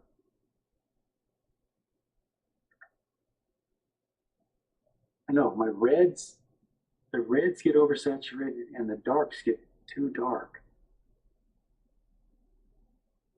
There's no way that's as dark as what I'm looking at up there. But that was fun. He didn't sign it. Let's see his signature.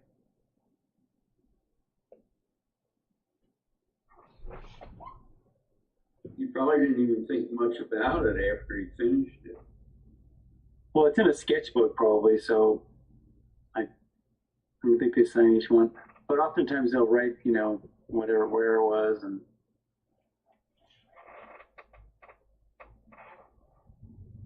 that's fine. We'll get to write good. Delacroix.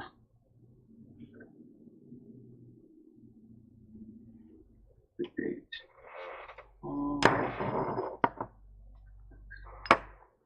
22. Can you believe it? 22.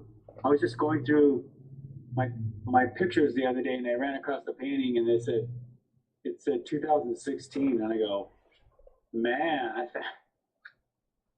what has happened? 2016. I go, I thought I just did that painting like a year ago. Wow. Yeah, That took the wind out of my sails.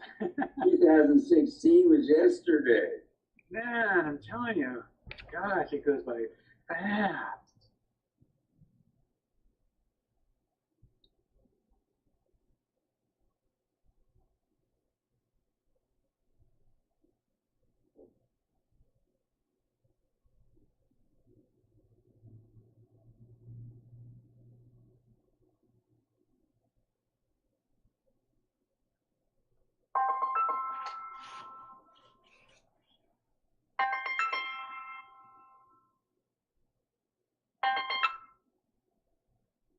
Okay, shall we, what time is that?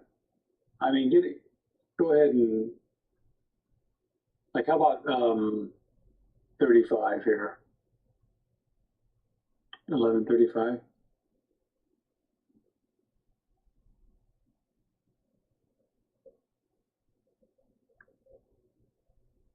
Okay.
Okay.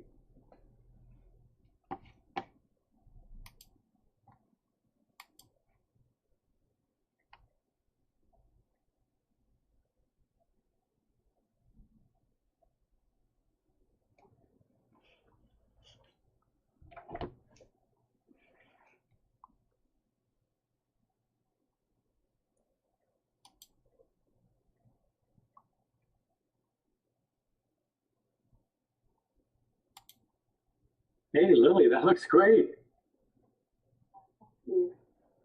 Yeah. A lot of nice little color changes in the background here. Let's see.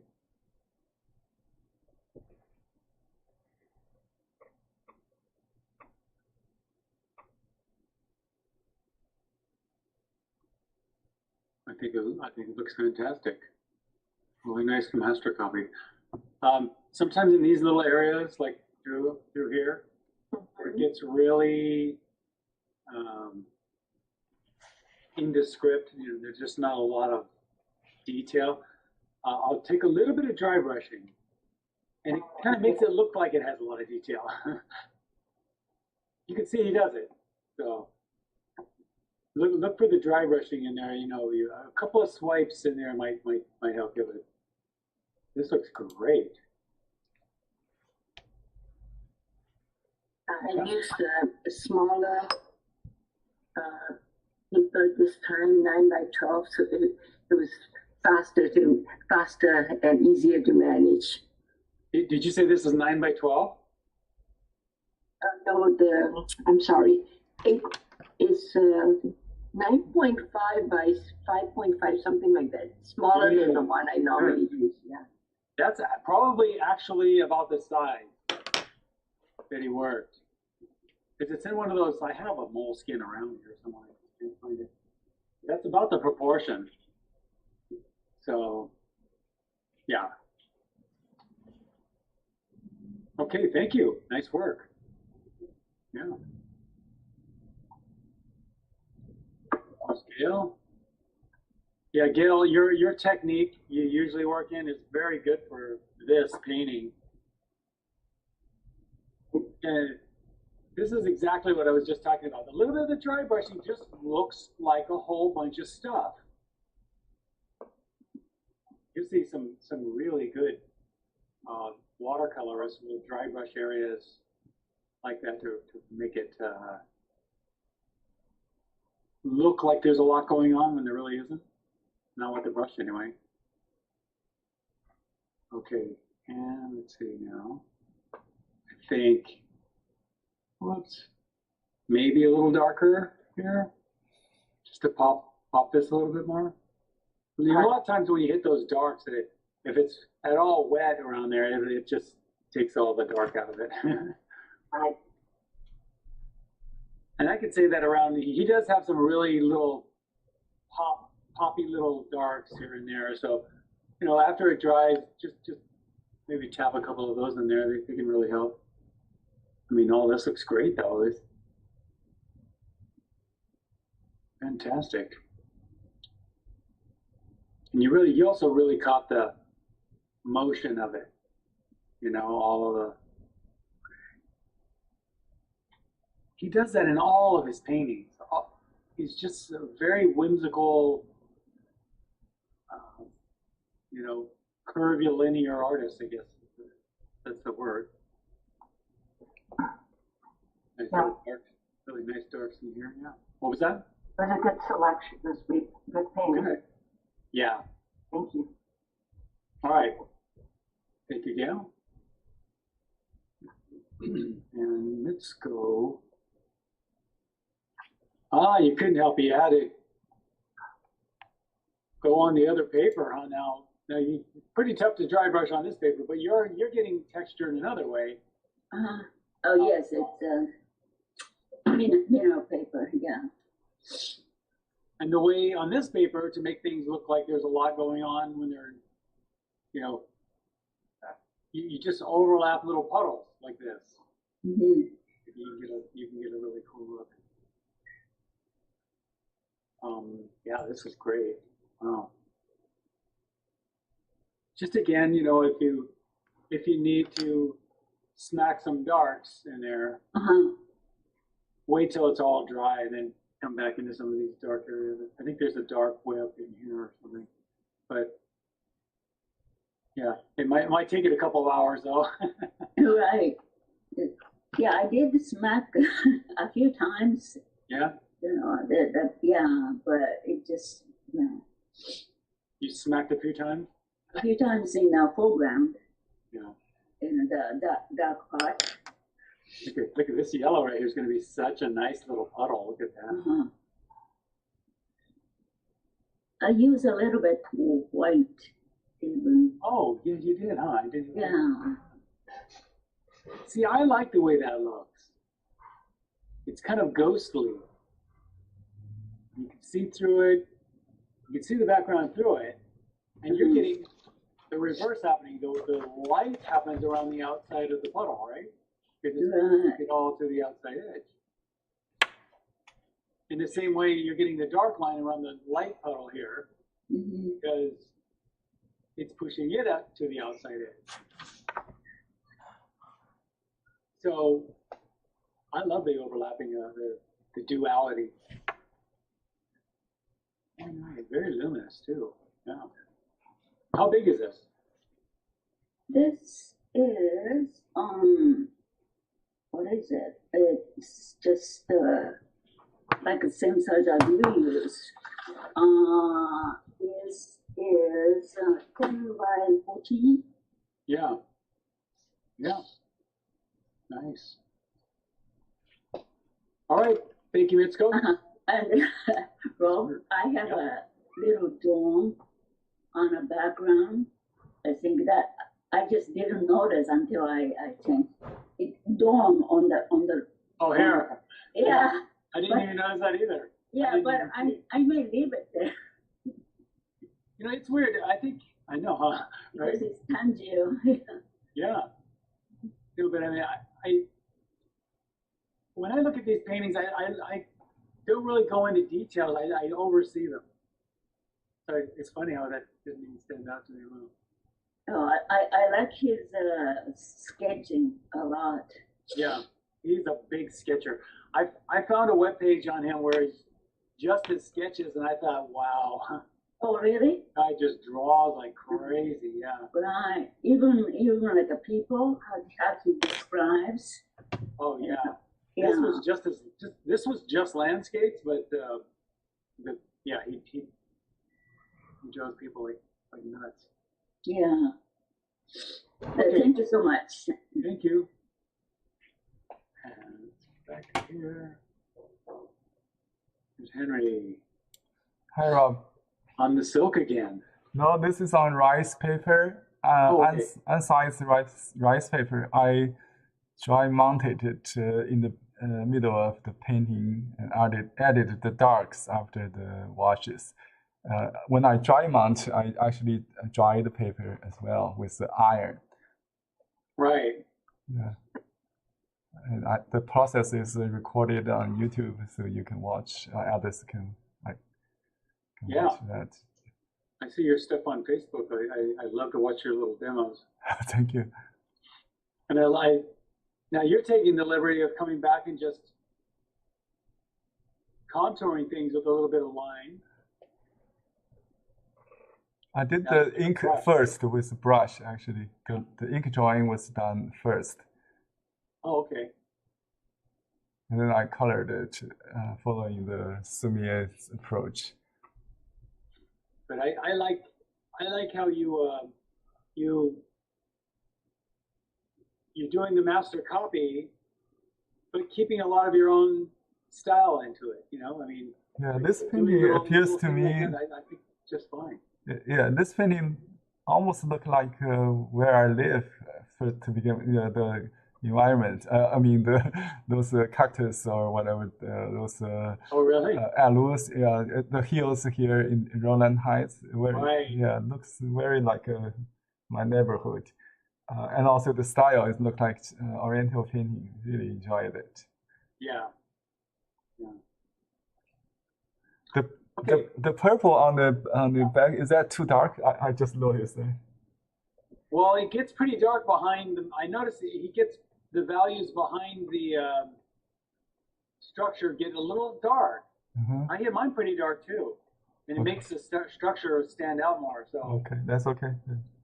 I think it's okay. Yeah. Yeah, I was thinking to glaze a yellow over that will make it greener, right? Yeah, but I mean, I don't know if you'd see a green. Oh, I yeah. mean, a green that far away would probably be more like this. It's bluish gray kind of. Good. Some things like this, but to me, I think it's fine. Oh, thank you. So yeah, yeah. All right. Thank you, Henry. Thank you, Rob. You're welcome. All right, Teresa. Here we go. A lot of wet into wet on this one. Yes. You can tell by the edges, yeah. Yeah. So sometimes, I'm pretty sure he worked this way too, because he's a very fast painter. So I think that he probably came in just like you just did, and then maybe if you want to touch in a few more things, just a couple little finishing marks, little trees and things like that back here.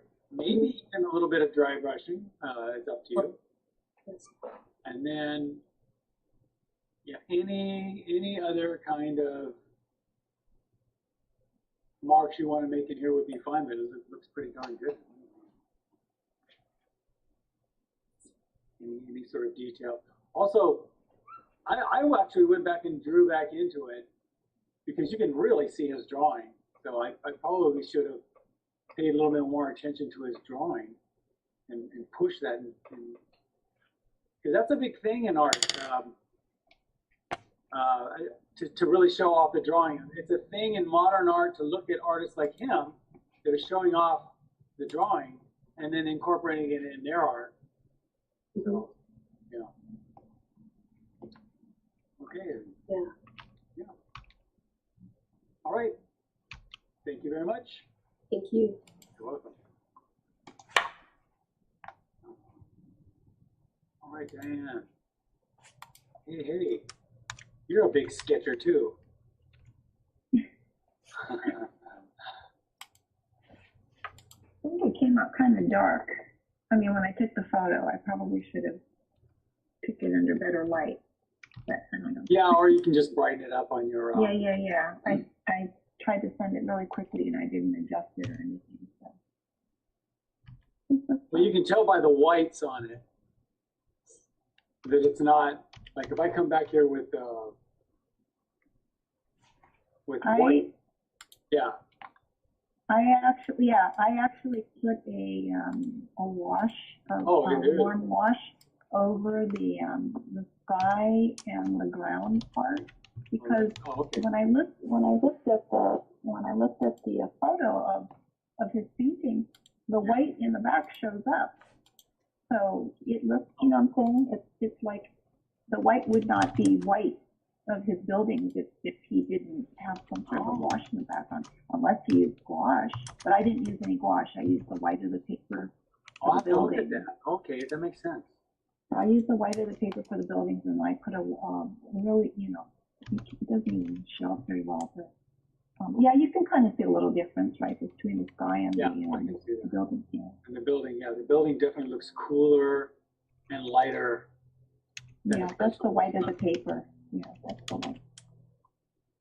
I mean, this is fantastic, though. I mean, you know. Oh, thanks. I call on that, you know, when you're out sketching, doing your urban sketching or whatever, show off that line quality. Yeah, I think I would like to show more of the pencil underneath and not worry about having to erase it or go around it or whatever. Yeah, I really like that he left those on there. So, he's just so carefree, huh? Yeah, I like that. I like it. And I like his modulation of color that he got.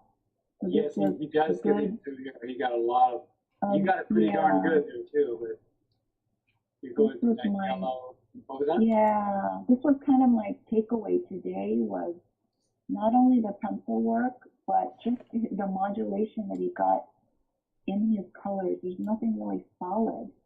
So Yeah. I like that. Yeah. You're getting a lot of good modulation back here. Or he seriously has some back there. Yeah, the original. I couldn't get what he got for it. I like the approach. I like what he did. I think he's probably doing a lot of just mixing right on there, right on the paper. Ah. Yeah, looks like that's what you're doing here, right?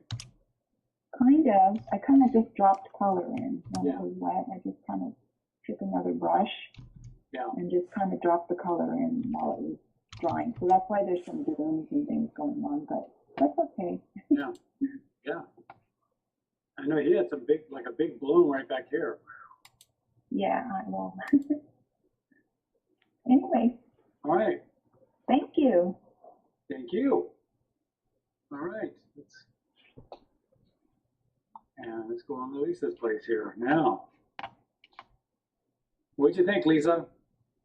Well, I liked it. It was fun, but I don't like all those circle trees. I don't know why I couldn't get them doing anything else. I kept doing it. I don't know what happened, but anyway, that looks kind of too dizzy. Yeah, it's too dizzy there. I was trying to,